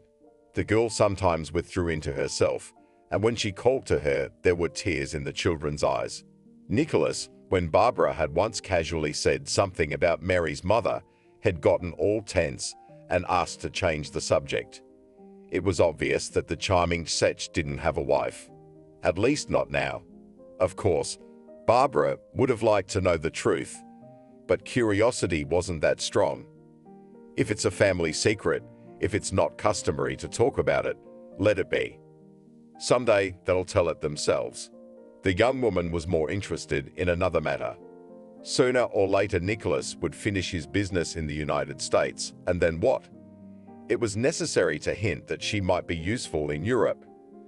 She was learning German and French, She could take care of the girl while he was at work. But having this conversation and getting over herself seemed unrealistic. How could she get over herself? How to transcend this natural modesty that almost broke her life? In the evening, when Nicholas had put the girl to bed, he went outside to see her. The two of them walked to the coffee shop next door and got themselves drinks. How long had it been since Barbara had been home? Or was her home now not where she thought it was at all? The conversation, the sweet compliments, and little caresses went on for a very long time. I think Maria has already fully accepted me, stretched out Barbara, blushing. Where to? Wondered Nicholas. To the family. To your family? The girl whispered and closed her eyes in embarrassment. Oh, you're so good, the man said, hugged her tightly and kissed her. Of course she did. She's had such a hard time dealing with the loss. Please never, ever remind her about her mother. It's a sore subject with us. Forbidden. During the next walk, he bought her a beautiful and expensive scarf. She had never worn anything like it, of course, but she put it on immediately to please the man. Nicholas gave her a charming smile. Barbara, he said, I have a proposition for you. It may sound strange, but listen to the end of it. The young woman brightened. She knew that Europeans were quick to make decisions, but was she really that quick? No, she would not take his last name. She would keep her own, but their future children. I'm all ears, whispered the young woman. Barbara, just listen to the end, okay? Nicholas continued. Maria and I are in trouble, and we're going to do something that's going to get us out of this cycle of bad luck. You have to, As the man recounted his plan, his new poster felt more and more like the heroine of a spy movie, a real thriller. The request for help caused Barbara some apprehension, and she even thought of refusing at first. However, if he would really take her with him to Europe, it could be a risk. An interrogator sounds proud, much better than a district inspector or an internal duty officer. Despite the proud title, Alston hated his current job. All day long, he spent his days circling New York City, conducting pointless interviews with people, and making equally useless rulings. He was in his 30s, captain stars falling on his shoulders, but there was no promotion. It was his own fault. He himself had chosen the dusty job of interrogation, which was dominated by meaningless and useless labor. A man died in the street. His heart stopped. He had to check if a crime had been committed. Even if he was already 90 years old, even if he was a regular at the cardiologist, a man chokes at home in front of witnesses, and the expert confirms it. Do me a favor, interview everyone involved, including neighbors. Even if the medical examiner swears there are 2 cases a week in his neighborhood. A woman with a broken nose went to the hospital, quickly run to her home, question her about whether she suffers from domestic violence. Checks, rulings, orders, and it would be fine if the duties of the inquirer would end there. But no. At least once a week, he had to be on duty at some event or concert, to keep order while the rest of us rested. He wistfully remembered the coronavirus when there was no crime or public events. At least once a week, stand in convoy in court. An interrogator had no life, just a job. The only thing that could cheer Alston up at all was an interesting case. He'd had a few of those in his career, but not very often. Usually he felt that some trivial assignment was in danger of turning into something worthwhile. But even then, alas, there were limits. As soon as you come up with an interesting crime, the material will be immediately taken away from you, either by the investigation or by the prosecutor's office. They need it more. Alston, the boss, walked into the office without knocking. Drop everything, there's an urgent errand to run. Alston adjusted his glasses, a gesture he used deliberately to keep from saying too much. If he did, his bonus would be forfeited, and his meager salary would become a pittance. There was no work in the inquest except urgent work. The ruling he was typing now should have been issued 3 days ago. And the answer still had to be coordinated with the head of the line department. "That's right," Austin replied. "I'll just print out the ruling, or the prosecutor's office will send us another happy letter." "What have you got there?" the supervisor asked, peering unceremoniously into the monitor. "Oh, yes, the accident. Your accident can wait, Austin. Look where the assignment came from. Right there." The colonel proudly pointed to the envelope and the document, the three-letter abbreviation, which the police preferred not to say aloud, inspired respect. But if this assignment was sent down to their level, it means that there can't be anything alive there. It was just another response and a useless check. "All right," Austin nodded. "I'll send the resolution later. But, Comrade Colonel, if anything happens, I'll blame you. If there are any problems with the ruling." "No more bickering," said the chief. "You see what kind of cases I'm assigning you. Not just anything, but insurance fraud. Do you have any idea what that is?" Austin adjusted his glasses again. For some reason, the colonel considered everyone below him in rank and position to be feeble-minded. The trouble was that Austin really liked his profession, except that he wanted to investigate more than accidental deaths and age-related deaths, where everything was clear. "Insurance?" the interrogator interjected. "There's even a separate article in our code for this." "Well done. I never doubted you," said the colonel. "Pay attention. Secret. That's how much I trust you. Don't show anyone either the assignment itself or what you dig up. Sign here in the journal. Your deadline is 3 days." When the chief left the office, Austin decided to finish writing the resolution. He printed it out and took it to the clerk's office. Here in the department, any documents had to be transmitted only through trained people. Then he returned to the order. I read the dry text. In principle, the task could be accomplished not only in a day, but in 5 minutes, without leaving the office. But how do they write? Dry, bureaucratic language. Austin read aloud the fragment that was the worst perceived. As a result of the investigation of illegal activities of insurance companies, the senior investigator of the investigation department found. So, investigation. The interests of the widow of Nicholas Mertz are represented by a lawyer with an expired license. The beneficiary must be thoroughly interviewed, and it must be ascertained that his application was valid. In fact, all he has to do is make a report of the interrogation of one single person. And since the investigator assigned it to the district inquiry, there's really nothing to catch. The woman must have been searched for, but either not found or she refused to go somewhere and explain anything. But what language, motherfucker? Who is a beneficiary? The inquirer thought. Someone who gains a benefit. Then why not write widow? Austin knew the answer to that question very well. Whoever had drafted the document wanted to appear very clever, so that the executor would have to type a new word into Google to find out its meaning. The whole query was full of just such turns that could be simplified. This is the trademark style of those who want to appear smarter than they really are. What happened to her husband? The inquirer said aloud. He found a ruling in the database. There was a whole investigative team working on it. It turns out that the arrogant Nicholas Mertz, ignoring the warning of the storm, went with his daughter to some tourist site in Chicago. Both were washed out to sea. What a drama! The coroner imagined he was the one assigned to investigate such a case. In a separate file, Austin typed the surnames, first names, and patronymics of all the people involved and entered them into a table. It appeared that Selena had been left all alone after the tragic accident. She used to be registered in their neighborhood, but now, according to the real estate database, the woman had gotten rid of the apartment. She must have changed her cell phone, and she certainly wouldn't want to talk to some interrogator and spill her guts about how she'd hired a lawyer with an expired license.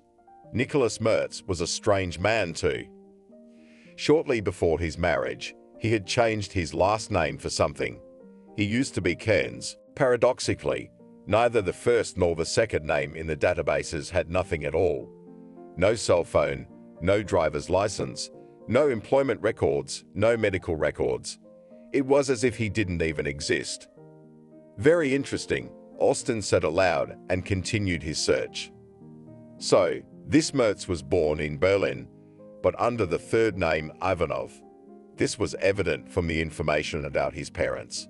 They must have served in the Soviet army and been sent to Germany. The lucky ones. Who would now remember that Soviet soldiers had left the center of Europe a little over 30 years ago? This same Nicholas must have somehow managed to stay in Germany. Maybe his mother was an ethnic German. There were no answers, but the story fascinated him. Anyway, he found his death in the United States. Austin was already preparing to write a report that it was impossible to establish Selena Litkina's whereabouts. She had been evicted from her apartment. Her neighbors did not know her new phone number. She had no relatives in the USA. But as soon as he dialed the phone, there were long beeps in the receiver. And when a woman's voice answered, Austin was even a little confused. The train was already approaching the Washington station when suddenly, where had her wallet disappeared to? She was sure to take it out and put the ticket in there. Robbed, Selena shouted, wiping away her tears. They took the last of the money. She was consoled by the conductor and a fellow traveler, giving her advice. In the purse that the psychic had stolen, there were credit cards already useless, discount cards, and $300 was the rest of her finances. What's she gonna do now? Good thing she'd stashed one bill. Nothing is nothing, the conductor said, putting her hand on the girl's shoulder. We'll get off at once and write a statement. We'll find this bastard. We'll find him, that's for sure. I've already buried my family, the girl wailed. And now this. There is no justice on earth. After getting off the train, the woman actually walked towards the police room. But something made her freeze. Standing on the platform of the station, Selena realized with horror that madness was coming to her. How else to explain that in the window of the train, which was about to move, she saw Maria. The girl stood with her face pressed against the glass, looking at something on the platform. If it was a ghost, it was a very strange one. Because Maria was much older than the girl she remembered. Selena sobbed, covering her eyes with her hand. Now she would see her daughter everywhere. She would go completely insane, and she would never be able to go back to normal. She should never have gone to that fortune teller. Madness is contagious. Once you touch it, you'll come back again and again. The old woman must have behaved in such a way that she would come back again and again to spend the night in the gazebo, lying on the mat. The woman looked up. The vision had only worsened. Now Michael was standing beside Maria, also looking at the platform. This ghost had changed a little too, a different hair color. When they lived together, her husband asked her to call him Peter in the European manner, which amused Selena. They loved each other so much. She wanted to push the fog away from her, but it wouldn't go away. Tears filled her eyes. The horn sounded and the train started, picking up speed. Maria and Michael's ghosts were leaving for New York on the Sapsan. Selena changed her mind about going to the police station, and since she had almost no money left, she had to buy the cheapest ticket on a regular train. The one that takes forever to move and stops wherever it goes. That solved another problem though. She'd arrive early in the morning and could walk around all day before returning to her parents' house. Call. Interrogator Austin, line division, said a man's voice. Am I speaking to Selena Litkin? Yes, the woman replied. My purse was stolen, but I didn't report it. The conductor must have told you. You stole a wallet? The interviewer was surprised. Then go to the nearest police station immediately. I can take care of it myself. Selena cut her off. What are you calling about? You see, said the policeman, I have an important errand to run, and I need to question you. Are you ever in New York? Yes, Selena answered, trying to speak calmly. I actually live there. The thing is that in the database the apartment is registered to another person, the interrogator said. That's why I thought you had moved. It's not the only apartment, Selena said. So what did you want? She liked the policeman's voice, so deep and raspy. It could only belong to a very brave man. Could you visit me today? He asked. I'll be there until 8 o'clock this evening, but I can stay longer than that. Let's do it tomorrow, Selena suggested. First thing in the morning. Dictate an address. For some reason, her mood improved. The woman wanted to meet this interrogator with a beautiful voice, to go somewhere with him. Probably, if such a man were around, she would never have had her phone stolen in her life. Washington was still herself, a gloomy, bustling, and unfriendly city. There was no room for love, tenderness, or romance, if it weren't for death. Their relationship had long since reached an impasse, a dead end from which there was no escape, no return. She knew it, but there was nothing she could do about it. Selena kept putting off a serious conversation, and then it was too late. Michael was gone, though her heart refused to accept it and kept insisting that he was alive. Nicholas was secretly proud of himself. His ability to improvise always allowed him to solve the most difficult problems. And now, going to New York from the Czech Republic, he only in general terms imagined how to take the money. His own money, by the way, earned in a relatively honest way. But as he got closer to his goal, the plan became clearer and clearer. Man has no path, there is only a goal, he told himself. Alas, there was no one to share his criminal achievements with. All hope on the charming Maria, who was growing up next to him. Yes, he would definitely be able to teach her his craft. For that, she would have to learn and understand a lot. He'd like her to be involved in operations where there's little risk. Otherwise, she'd get addicted to adrenaline like he did, and then she wouldn't be able to do without it. Yesterday he was Peter, and before that Archie, and before that Victor. But the last time, faking his own death was harder. Yes, he wanted to leave Selena. He was sick and tired of her. But what about Maria? It wasn't the girl's fault. He wanted to take his daughter with him. The plan was complex, daring, and risky, and so it worked. For the whole world, they were dead. Of course, he should have done it earlier, when Maria was 2. He was getting too many questions about her mom. The girl at first refused to believe that Celine had betrayed them, but in time, he convinced the child. Besides, the girl liked traveling, flying on the plane, and she didn't have to strain herself to get into character.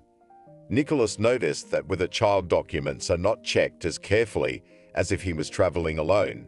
Now the final push and the big score was in their pocket. Sometimes it happens that fate itself puts signs in your path. You just have to look at them and take them for yourself.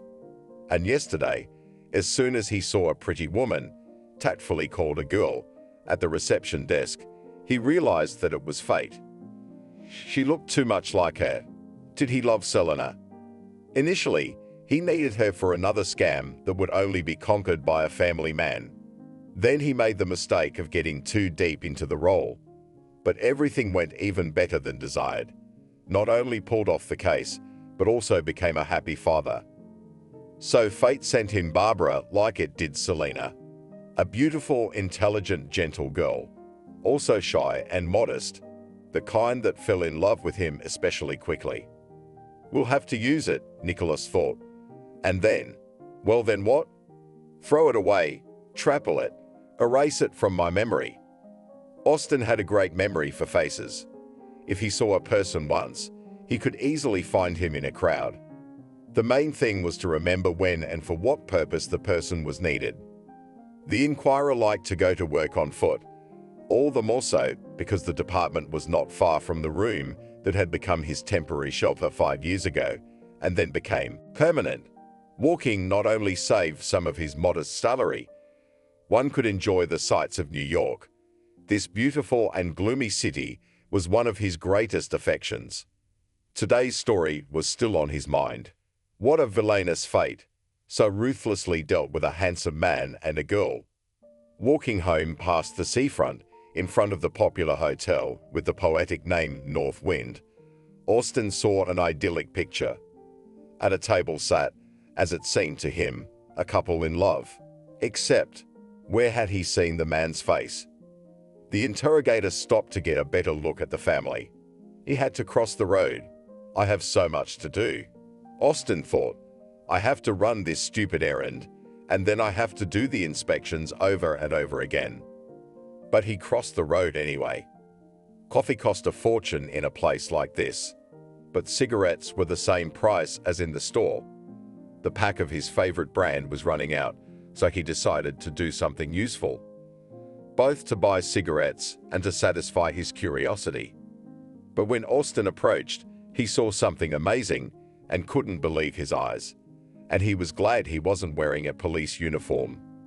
I'll get her out, the interrogator thought, pulling out his cell phone. Luckily, it was the cell phone he'd used to call Selena. The call went off.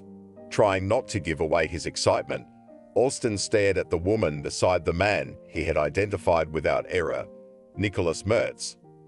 Strange man, Celine thought.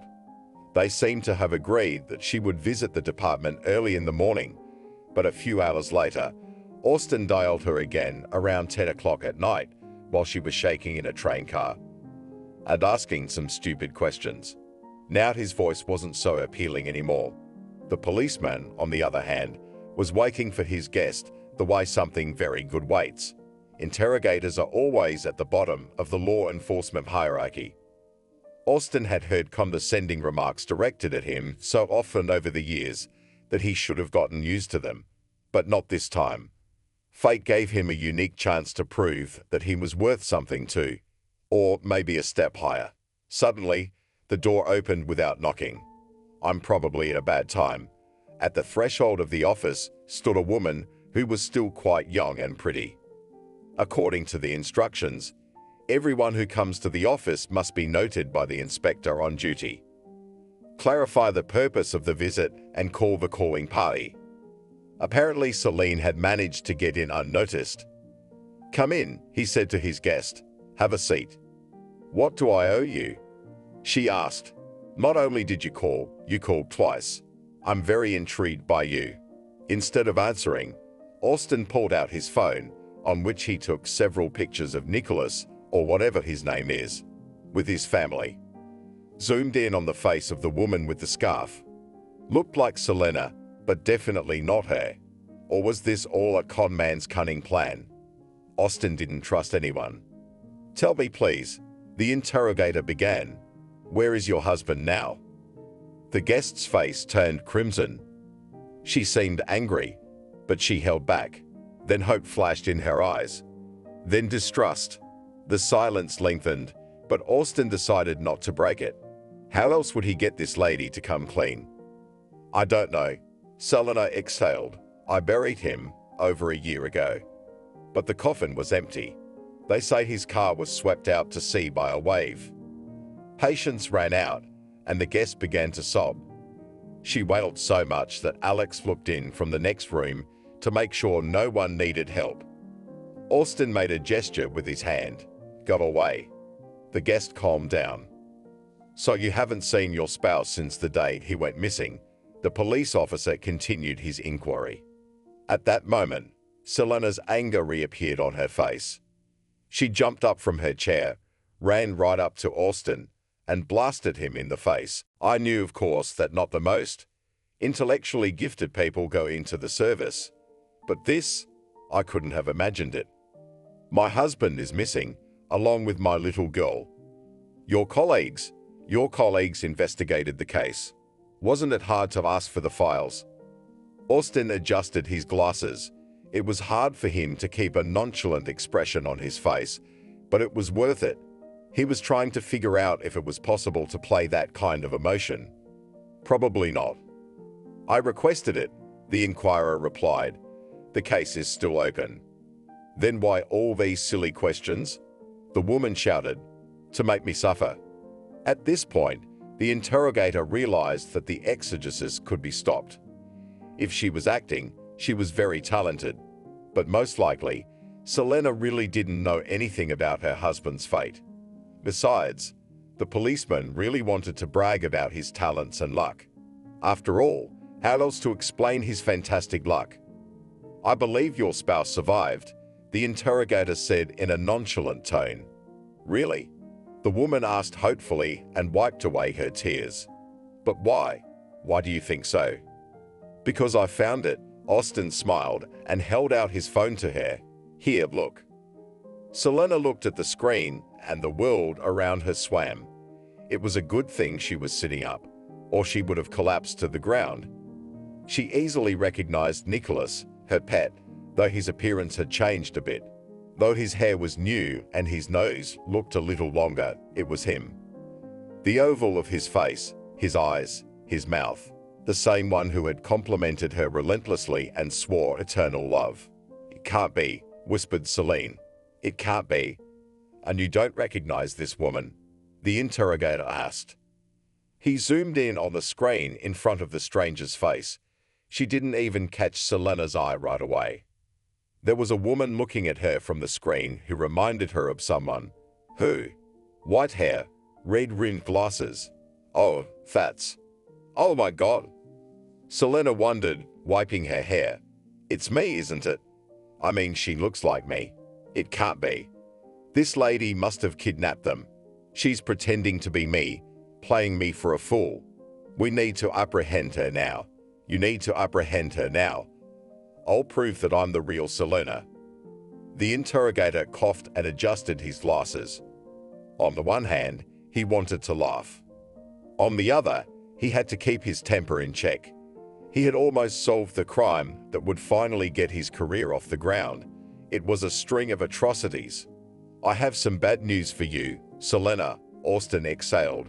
"Your ex-husband is not who he says he is. He's a talented con man." "No," replied the visitor. "It's a mistake. It's an accident. Come on, arrest this woman. Arrest her immediately. You can see she's a divorcee." "Understand, I am a simple interrogator," the policeman said. "Of course, I have no experience in investigating such cases, but I doubt your word very much. All indications are that Peter Mertz is the real liar here. By the way, he has a different name now." The guest began to sob again. The interrogator was surprised at her reserve of emotions. He himself could not have reacted so violently to such news. Of course, he should have drawn up a protocol of interrogation, a report, recorded the photo on disk, and sent it all to the investigation as soon as possible. Better yet, detain Peter. "I don't understand anything anymore," the woman said.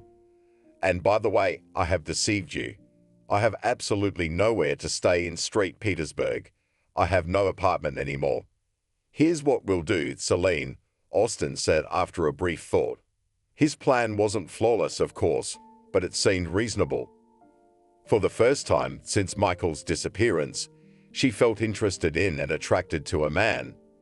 His proposal made Selena blush, and she thought that she could hardly hold herself back. Selena heard a drunken voice from down the long hallway. "He's brought a woman, finally." "Never mind," Austin said, showing her the direction. "That's right, the locals. That's right. Pay no attention, beautiful stranger," shouted the drunken man. "Pashka, well done, way to go." The interrogator blushed thickly. He rented a room in a relic of a bygone era. Selena looked with interest at one of the last of the St. Petersburg communal houses. High ceilings, carved windows, moldings and peeling putty, and skeins of wires running along the walls, and the musty smell of a room that needs to be renovated, but is easier to tear down. "I'm still lucky," Austin smiled as they walked in. "There's no mold in my room. Make yourself comfortable." Selena looked around. Finding a spare seat in this room was no easy task. There was a couch along the longest wall. Opposite it was an old closet. The rest of the room was occupied by a desk with a computer and some sort of kitchenette. Both the floor and the glass had not been cleaned for a long time. Austin blushed even more as he intercepted his guest's gaze, who was scrutinizing the dirt and grease. "It's just temporary," he said. "Here, I'm taking it off until they give me a work permit." "How long has it been out?" Selena asked out of politeness. "It's been 6 years," shrugged the interrogator. "How do we do it?" "First it's the cops, then family." "What, they don't give it at all?" asked the guest. "No," Austin answered and blushed again. "Is it still about the apartments?" She smiled. It was a weak joke, but it was something. Selena looked at the policeman because there was nothing else to look at. A good-looking man, neat and intelligent. It must be hard for him to work in the police force. Can't even get a decent apartment. I wish he had a wife. "I'm sorry for the details, but I'm after the road," Selena said. "I need to wash up." "Come on, I'll walk you out," the policeman offered. "We've got an old house here, and there's no chance of anything happening." In the communal room, there was a large kitchen block, and just behind it were showers and toilets. It was possible to wash behind a curtain with no doors or latches. She was a little embarrassed, but she still had no choice. The last time she had washed herself properly was 3 days ago at a roadside inn. "I could get a room," Selena said timidly, "if I'm embarrassing you." No, not at all," replied the policeman. "Don't worry, I'll turn around. Besides, you can't see anything through the curtain anyway." In fact, Selena couldn't get a room. The money had been stolen, and the remaining sum wouldn't even be enough for a bed in a hostel. She couldn't even think of what to do next. She couldn't pay back the loan after she mortgaged the property. Go back to her parents. No, we need to get to the bottom of this whole story first. Is her daughter really alive? Selena turned on the water. The faucet made a sound like devils howling from the underworld.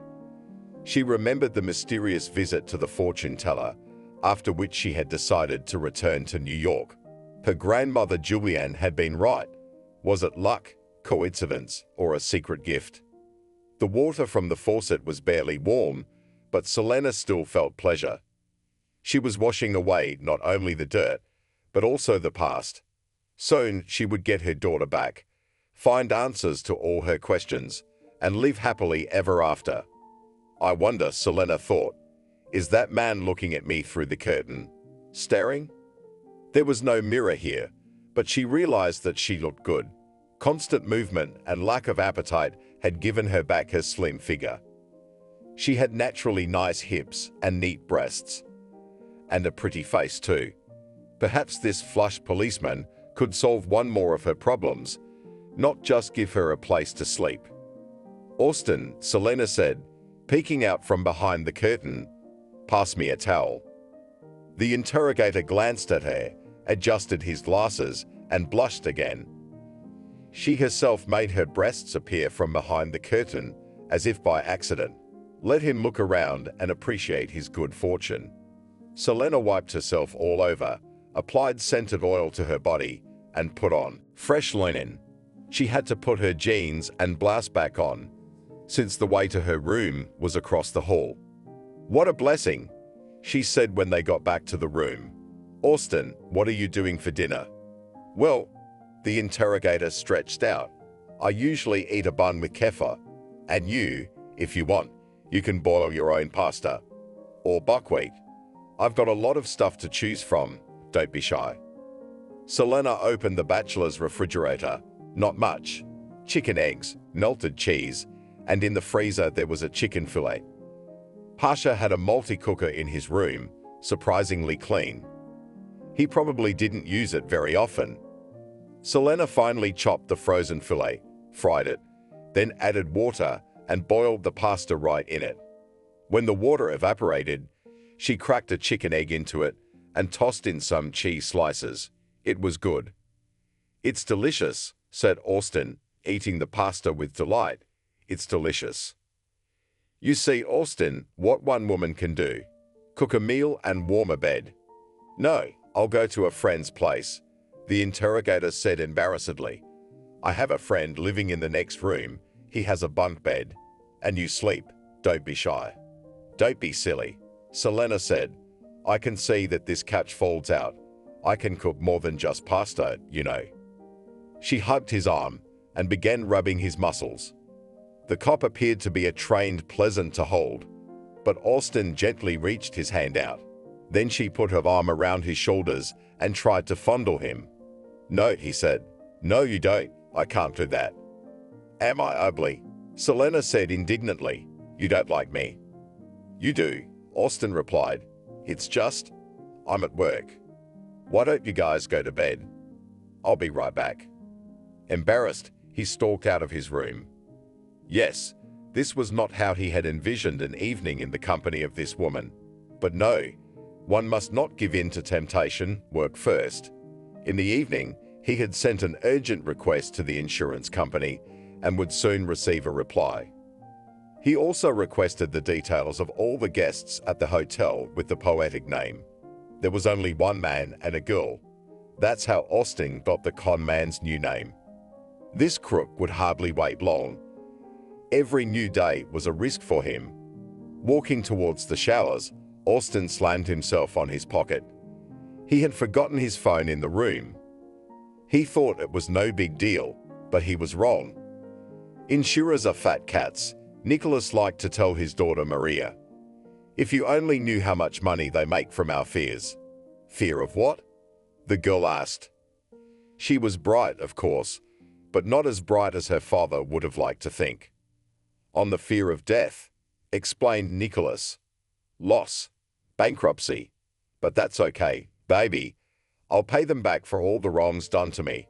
You'll see, they'll make a movie about me. Your daddy's a real hero. Daddy, why did you change your name? The girl asked.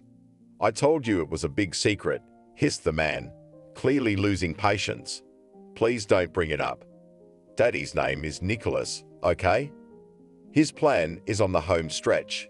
Now, all that's left to do is cash out. Some might say this scheme is crazy. It started with a standardized plan. Insure himself and his daughter for a tidy sum. All inclusive.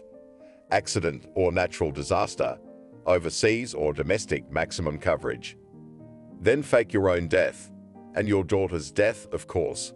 The next thing was interesting. His wife knew nothing about his devious plan or his supposed death.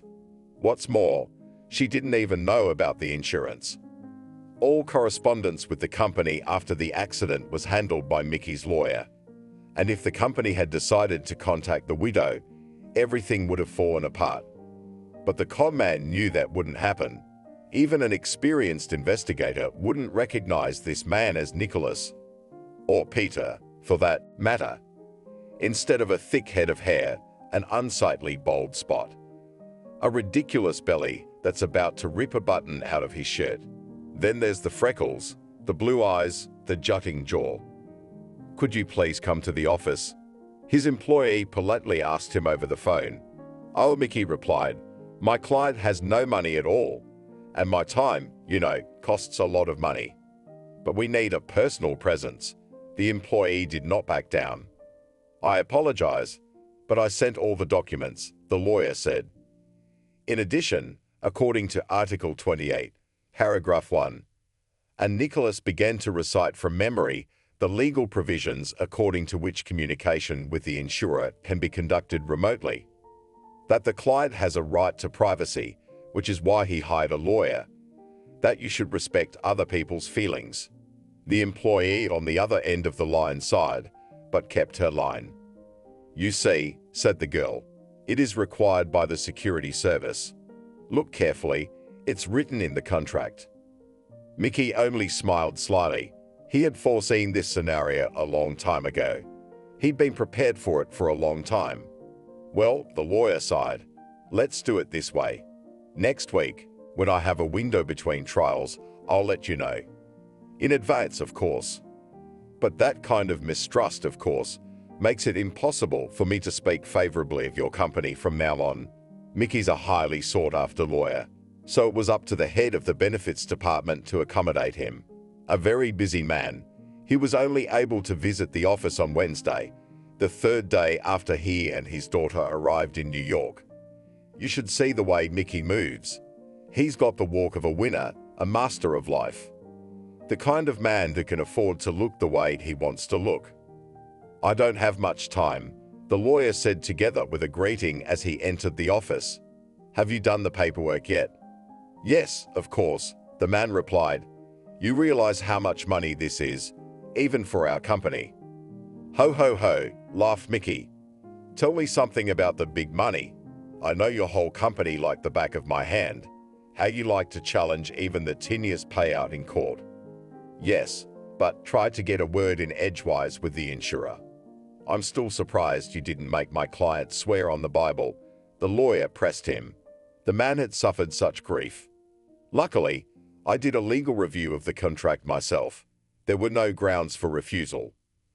It's about a client, the department head said, as soon as his guest was silent for a second. She has to sign the documents herself.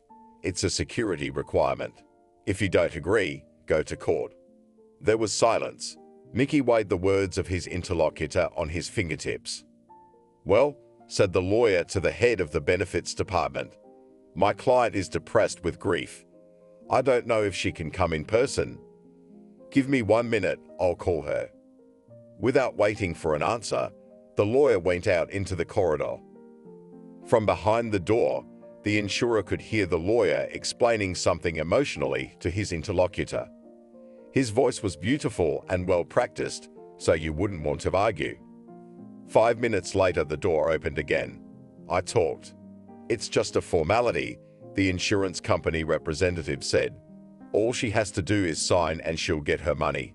Right away. Oh, there you go, stretched out Mickey. I talked the client into it. Yes, it's quite possible. But I'm begging you, please be considerate. A man has lost the most precious thing in his life, his husband, and his daughter, of course. And then there's this. Yes, said the delighted insurer. Selena insists that the 100 million must be given in cash. Contact the bank and have them encash the amount in the largest denominations. But the warden was surprised. It's not a storage facility, actually. I insist, the lawyer said firmly. She wants to carry kilos of money, for God's sake. It's not your concern, and I will take the denial of this small request of an inconsolable widow as a personal insult. Let me know when you're ready, I've got to go.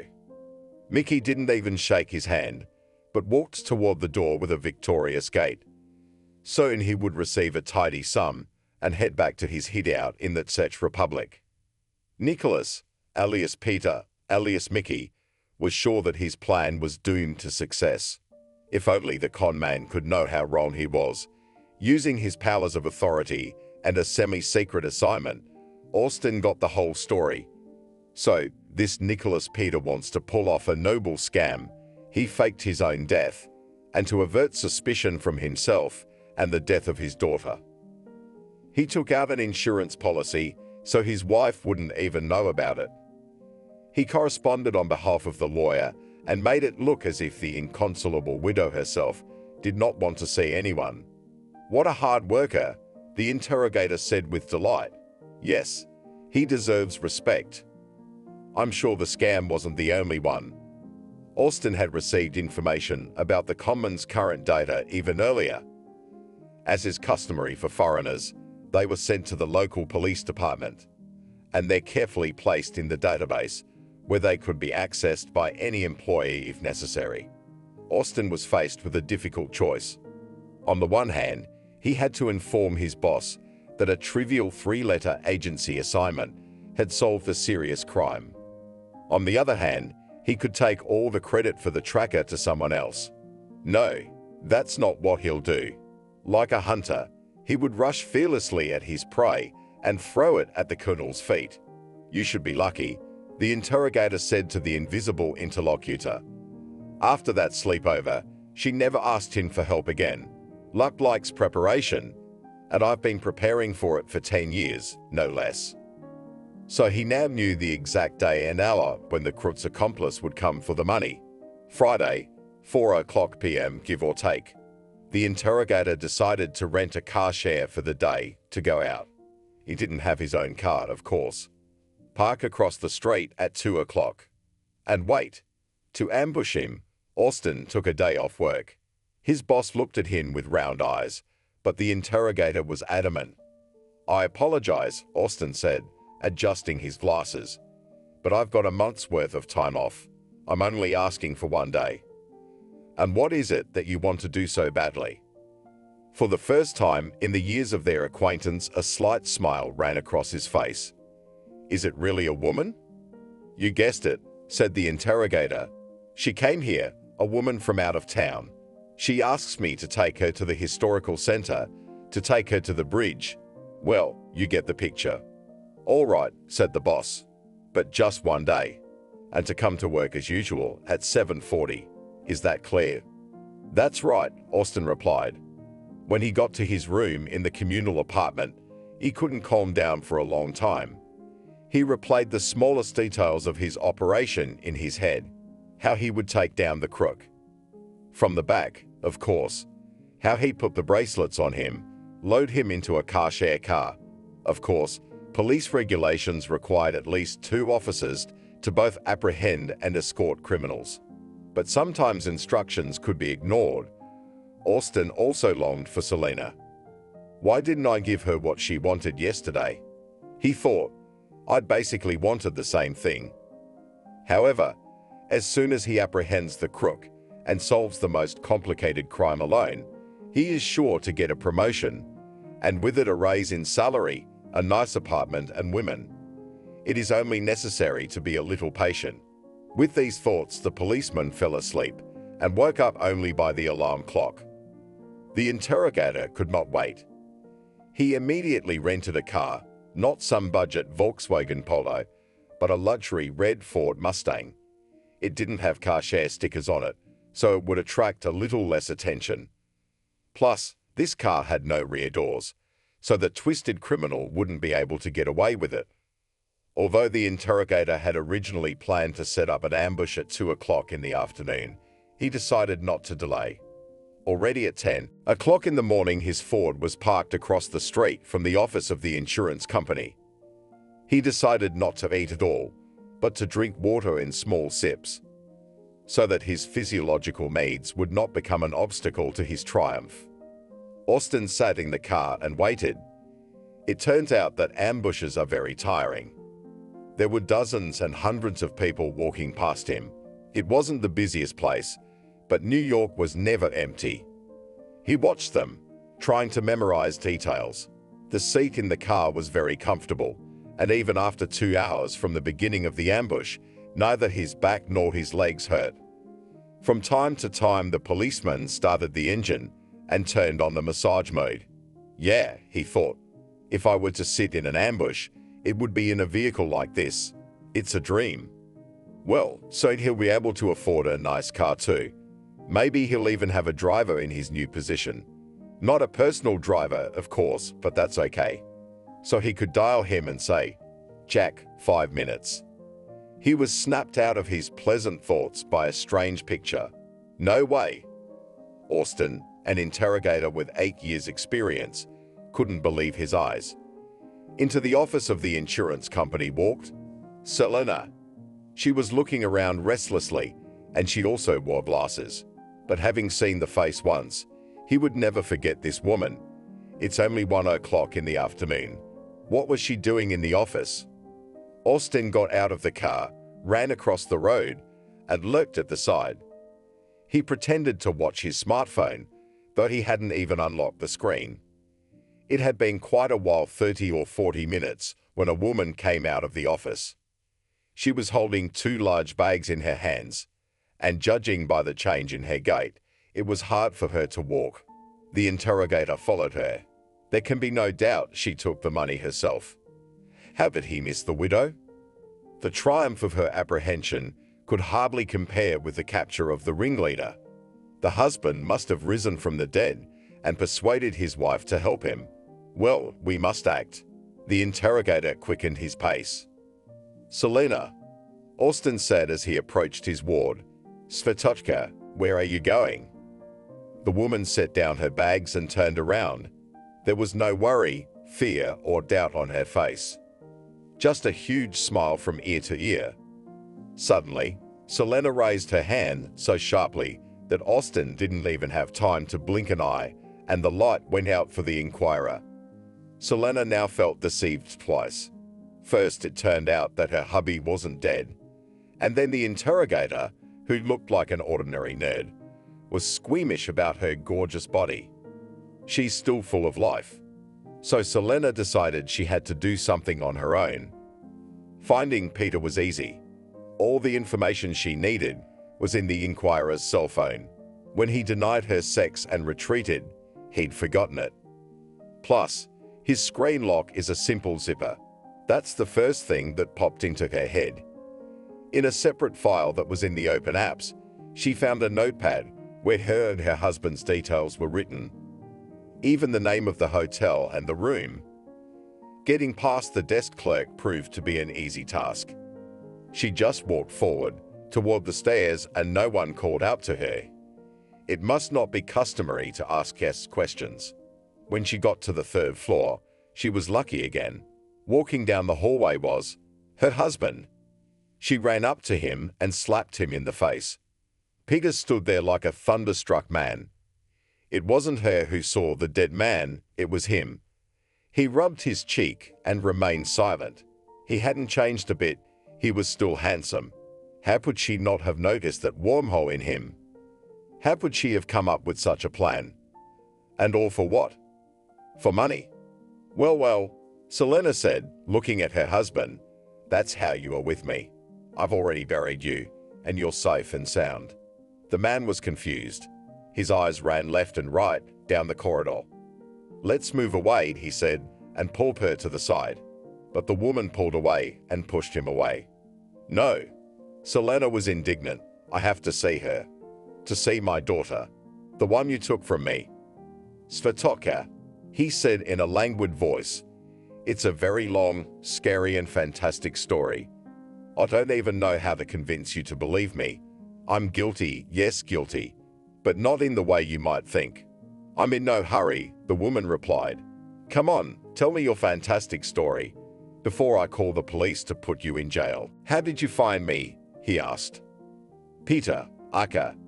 Nicholas, Aka. Mickey couldn't understand what he'd done wrong. He knew that his ex-girlfriend had left Peter. He was convinced that they would never cross paths in this huge city. And Selena kept silent. She didn't want to tell him about the interrogator. The insurance company called me, she blurted out. Peter's face twisted in a grimace of rage and fear. He turned pale and his lips turned blue. What did you tell them? He asked in a whisper. Nothing, the woman shrugged. Said I'd be sure to get the money. I don't need it, you know. Thank God, he exhaled. You sure you didn't say anything? No, Selena replied, and decided to change the unpleasant subject. So that's all you care about. What about my feelings? Peter smiled. His face brightened, his lips red again, and his eyes. It seemed to her that they were filled with love again. He took her elbow in a gentle gesture. She couldn't find the strength to push him away. She wanted to burst into tears, but the woman pulled herself together. Let's go outside, he asked. Let's go for a walk, have some coffee. No, Selena cut Selena off. I have to go inside right now, to look at her. Maria is asleep, Peter said. Please listen to me. Did you know that I was thinking about you? For example, you sold the apartment. So you followed me. The woman was surprised. Not sold, but mortgaged. It doesn't matter, my husband said. I mean, I was going to come out to you myself. In just a few days. When they went outside, they were immediately blown away by the cold St. Petersburg wind. It's no different here. They crossed the road and sat down in one of the coffee shops. I don't understand one thing, Selena said. What kind of husband are you to me, ex-husband or not?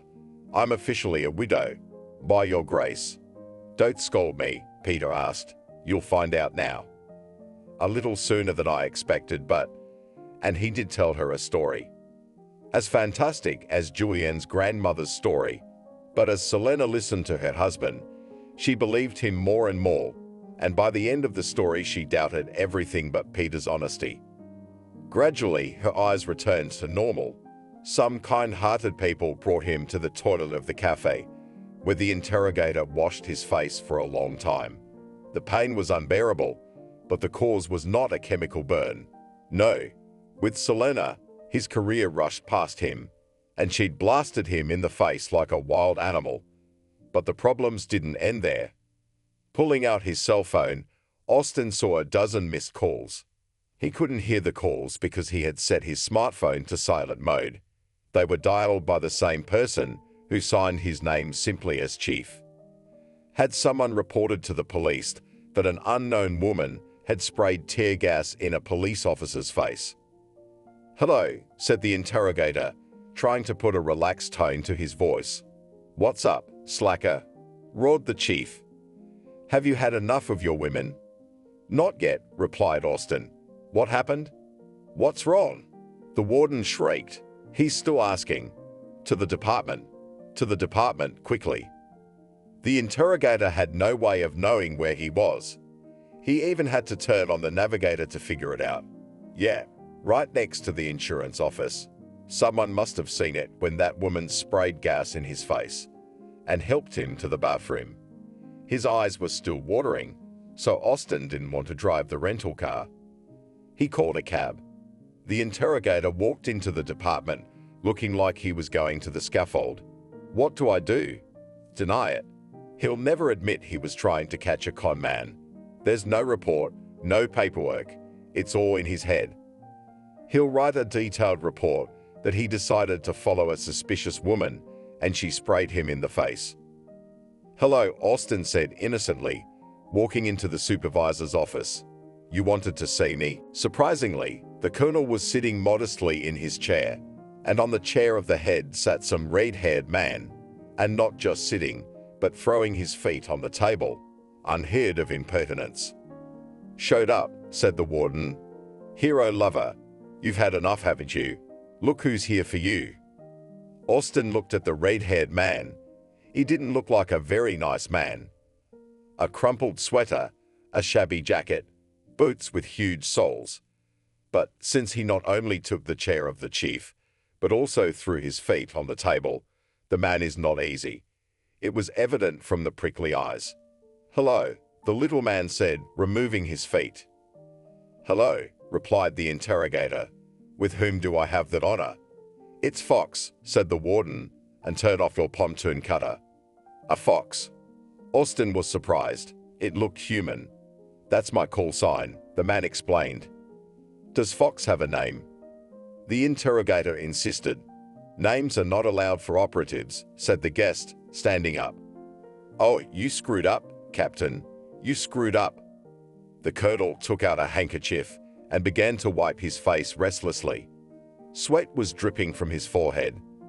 So not only did they know about his shame, Austin must have violated something that made the three-letter office come to the house in person, and all alone. "I don't know what you're talking about," the interrogator shrugged. "I got the day off today. I'll do whatever I want." "Shut up," shouted the colonel. "Are you playing games here? You and I are no longer in the same boat. I've said it all. I've said it all. That this is amateur hour from start to finish. You're no longer with us, Austin." "Am I fired?" Austin asked. He felt sick to his stomach. "Fired." Fox mocked him and strode toward the door. He grabbed the handle. "Did you think you'd get off that easy? Follow me quickly." I'm not going," the inquirer said. "I'm not going anywhere." "Go on, take care of yourself," the operative replied. "Yes, go." The chief put an end to his ambitions. "Go yourself, or I'll tell our people and they'll bring you out in bracelets. To be honest, I would have thrown you in the monkey house." It was only now that Austin realized the gravity of what was happening. It seems he's not just fired anymore.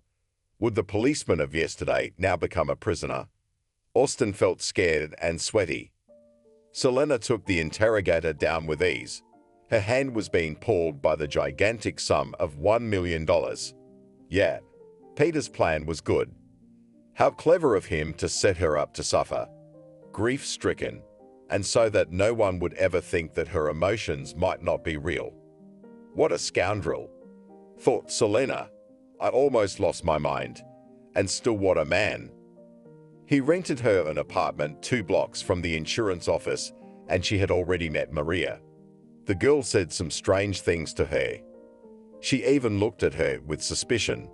Well, that's okay. The baby will get used to it. It's good that they're together again. Now she has money. And put it in the bank? I don't think you can carry that kind of money on board. It went like clockwork. Selena blurted out as she entered the apartment. Did you take it? Her husband asked seriously. Selena wanted to hug and caress him, but he gently pushed her away and took the bag of money in his hand. He weighed it, figuring out how much cash there was. How did you get there? Peter said. That's a heavy burden. Yeah, Selena replied. I'm exhausted. I thought I'd be right back. And there we'd be. What about the policeman? My husband asked. How did you get around him? Just like you said, the woman grinned. Pepper spray in the eyes. When he went for his face, I sprayed some more. And then some more. He's probably still waking up. Look, I'm such a criminal. Why don't we make this quick, honey? Yes, it's a serious article, Peter said thoughtfully, ignoring her words. He continued to admire the stacks of $5,000 bills. Assault on a police officer. Yes, with bodily harm. That's, real time. I've been waiting for you, Selena said. I'd had a lot of people asking for me, I knew you were alive. I took care of myself, But Peter's attention was consumed with money. He couldn't believe his scam had gone so easily. What remained was not the hardest part, but the time-consuming part, getting it all out of the country. He already had a plan. This time, he'd have to be honest. His tech company would buy nearly $100 million worth of luxury goods from the US, smuggle it out to Europe. Why aren't you talking, my love? Selena asked. I'm talking to you. I'm sorry, I got distracted, Peter smiled. I wanted to tell you what a great job you did. You did great, just like we discussed. I've been trying to talk you into it for half an hour, said the woman. I haven't had sex in over a year, and you're not even listening to me. Oh, I'm sorry, my husband replied, and something in his face changed. Take a shower, sweetie. I'll get everything ready. Let's not rush into anything. Selena glared. Of course, he might not be so capricious and take her as is. But a shower wouldn't hurt. She wanted to wash away the horror of the past months. Burying her own husband and daughter, she was on the verge of despair. Peter had rented a nice apartment. The bathroom was state-of-the-art. She opened the shower door and pressed the massage mode, and small streams of water immediately rushed into her from all sides. It felt good.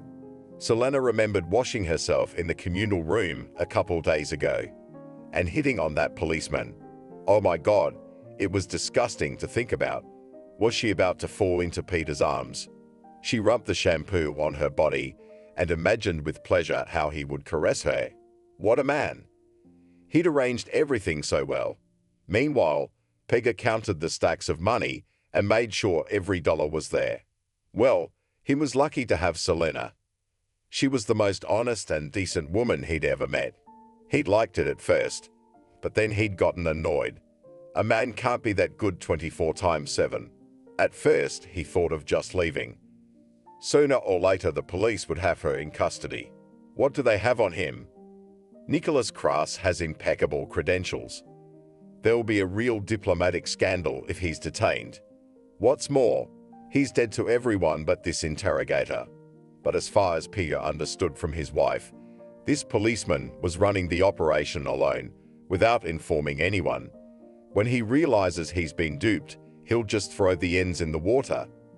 Selena struggled to get out of her thoughts and into the shower room. Not only was she clean now, but she smelled so exciting. Peter couldn't help himself. He knocked politely on the door. Oh, how gallant. Still the same. Come in, she called in a languid voice. Come in, my love. and rub my back." Peter took a step inside. He smiled and hid one hand behind his back. There must be a present in there. He stepped closer and held out a towel to her. Selena tossed it aside and showed her body in all its glory. She stroked her sides and hips erotically and tried to make a seductive movement. "See how lucky you are to have a baby girl," she said playfully. "Yes," he replied, "very lucky." "I don't know how you're holding back," Selena said. "That's a lot of willpower. I thought you were going to grab me right away and carry me to our bed." "Patience," the man said. "Patience, dear." "What are you hiding behind your back?" the woman asked. "Very interesting." There was silence. Her husband looked at her without taking his eyes off her. She had seen that look before. At times like this, Selena usually shook his hand and asked him, "What are you thinking about?" He never answered. Now the pause lingered. "Goodbye, my love," Peter said and removed his hand from behind his back. Celine's eyes widened with surprise and fear.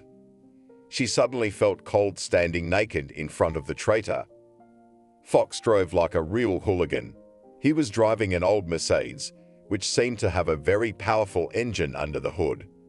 The operative maneuvered through the rows, accelerated and braked sharply. He also kept looking at Austin and repeating, "You're in trouble, Captain. Oh, you're in trouble. You're a captain." The interrogator decided not to answer. The fear had passed, and now he had both the will and the desire to act. They wouldn't charge him with anything. After all, he hadn't violated anything. Getting fired was probably the worst thing that could happen, unless something terrible happened. "It's with me," Fox said as they entered a building with huge columns. The main office of the three-letter agency that everyone doesn't like to memorialize. The guard nodded and pressed a button, and the turnstile in front of Pavel turned green. "Go," the operative ordered. "Well, walk. Over there." He pointed to a dark corridor that ended in a metal door. Fox swiped his card, and the lock opened. Austin moved on. To both left and right were doors beyond number.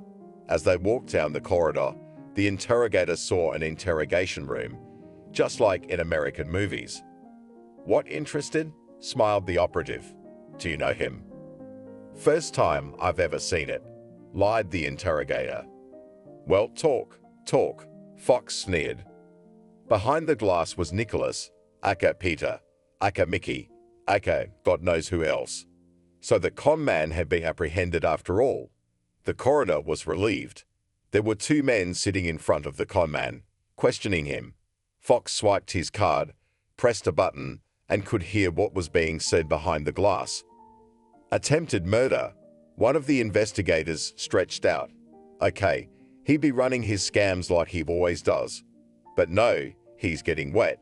You're gonna be in jail for a long time if you don't cooperate with us." "Murder?" Nicholas asked with a slight accent and a smile. "Do you think it's possible to kill with a stun gun?" "Yes, if you hit a wet body in the heart," blurted out the investigator. "You're such a bastard. It's good that this woman has a great health. She'll live." "I don't know what this is about," Nicholas yawned. "Wake me up when my lawyer gets here."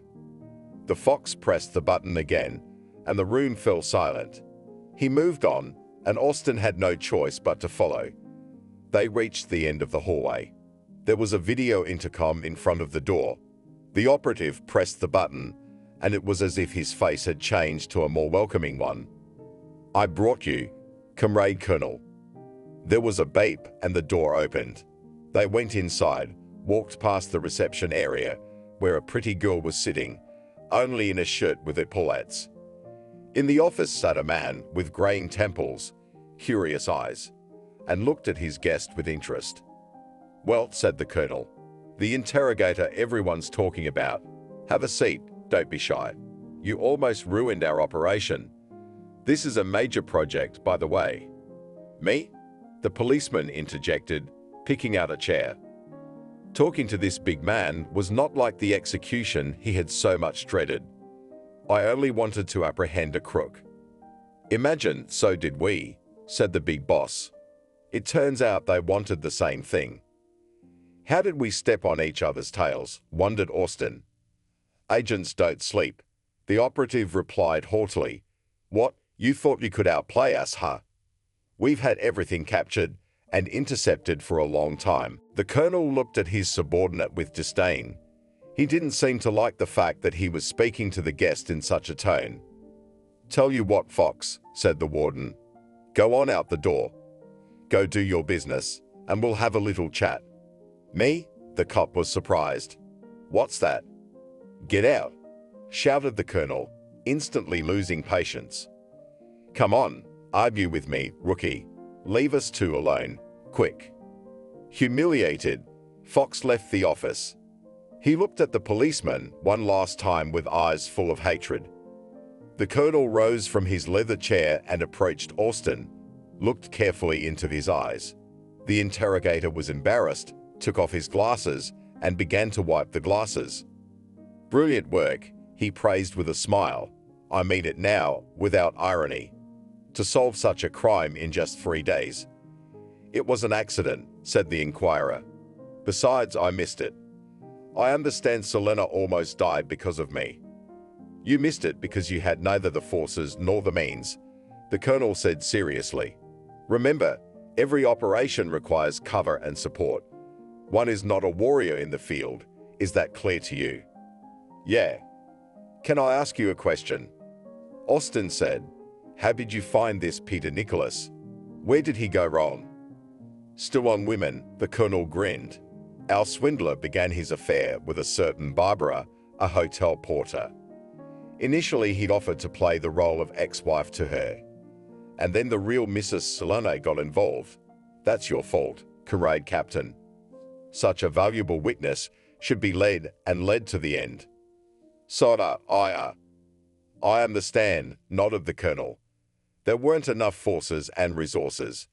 That's why you should have taken the matter upstairs instead of playing the hero. So when Barbara saw her man with her ex, that's when her patience ran out. And we have a special relationship with hotels. You know, things happen in hotels. They owe us 1,000 times over. I couldn't believe it when I saw the picture. Mertz, my ass. So we played this blitz. And to me, is there a complaint against me? The inquirer asked. No, replied the warden. It was I who asked Fox to deliver you. And he probably got scared. Maybe even showed his badge. Don't pay any attention to him. He's a competent officer, but he's not very discerning when it comes to achieving his goals. Sometimes, I chose his call sign, by the way. What about Selena? The inquirer asked. Did that scoundrel really want to kill her? Imagine that, the colonel said seriously. He's very, very clever. A stun gun, you know, is not much of a weapon. Unreliable and cumbersome. But it can be used to kill. Of course, it would still have to be proved. Let the investigation work. Well then, Austin said, getting up from his chair. It was nice to meet you, of course, and to get off scot-free. But it's time for me to get back into my routine. Especially since I'm not getting fired and nothing terrible has happened. What, you want to look for a criminal trail in trivial deaths again? Smiled the colonel. I have a better idea, as they say. I have a vacancy in the department. Of course, we won't take it right away. You have to retrain, take exams. It's nothing personal, Captain, but after 8 years in the line, some people even forget the American alphabet. The interrogator glowed. This was the chance that comes once in 10 years. Soti was right, and the case was indeed a winnable one. Austin adjusted his spectacles, straightened up. But don't think that we have a resort here, the colonel continued. People here don't see their wives for weeks at a time. There's plenty of work. Salary. Well, better than yours, of course. But not a gold mine. You'd better think about it before you take it. If I submit my documents tomorrow, will it be okay? Said the former interrogator. Maybe you could give me the phone number of the head of the personnel department right away, so that I don't have to bother you unnecessarily. The colonel smiled and shook Austin's hand. Well, as they say here, welcome to the force, son. By the way, what do you think of the call sign Cupid? You look a little like him, don't you think? Thank you for watching this video to the end. Subscribe to the channel. Like it, write comments if you like the story, and see you on the channel.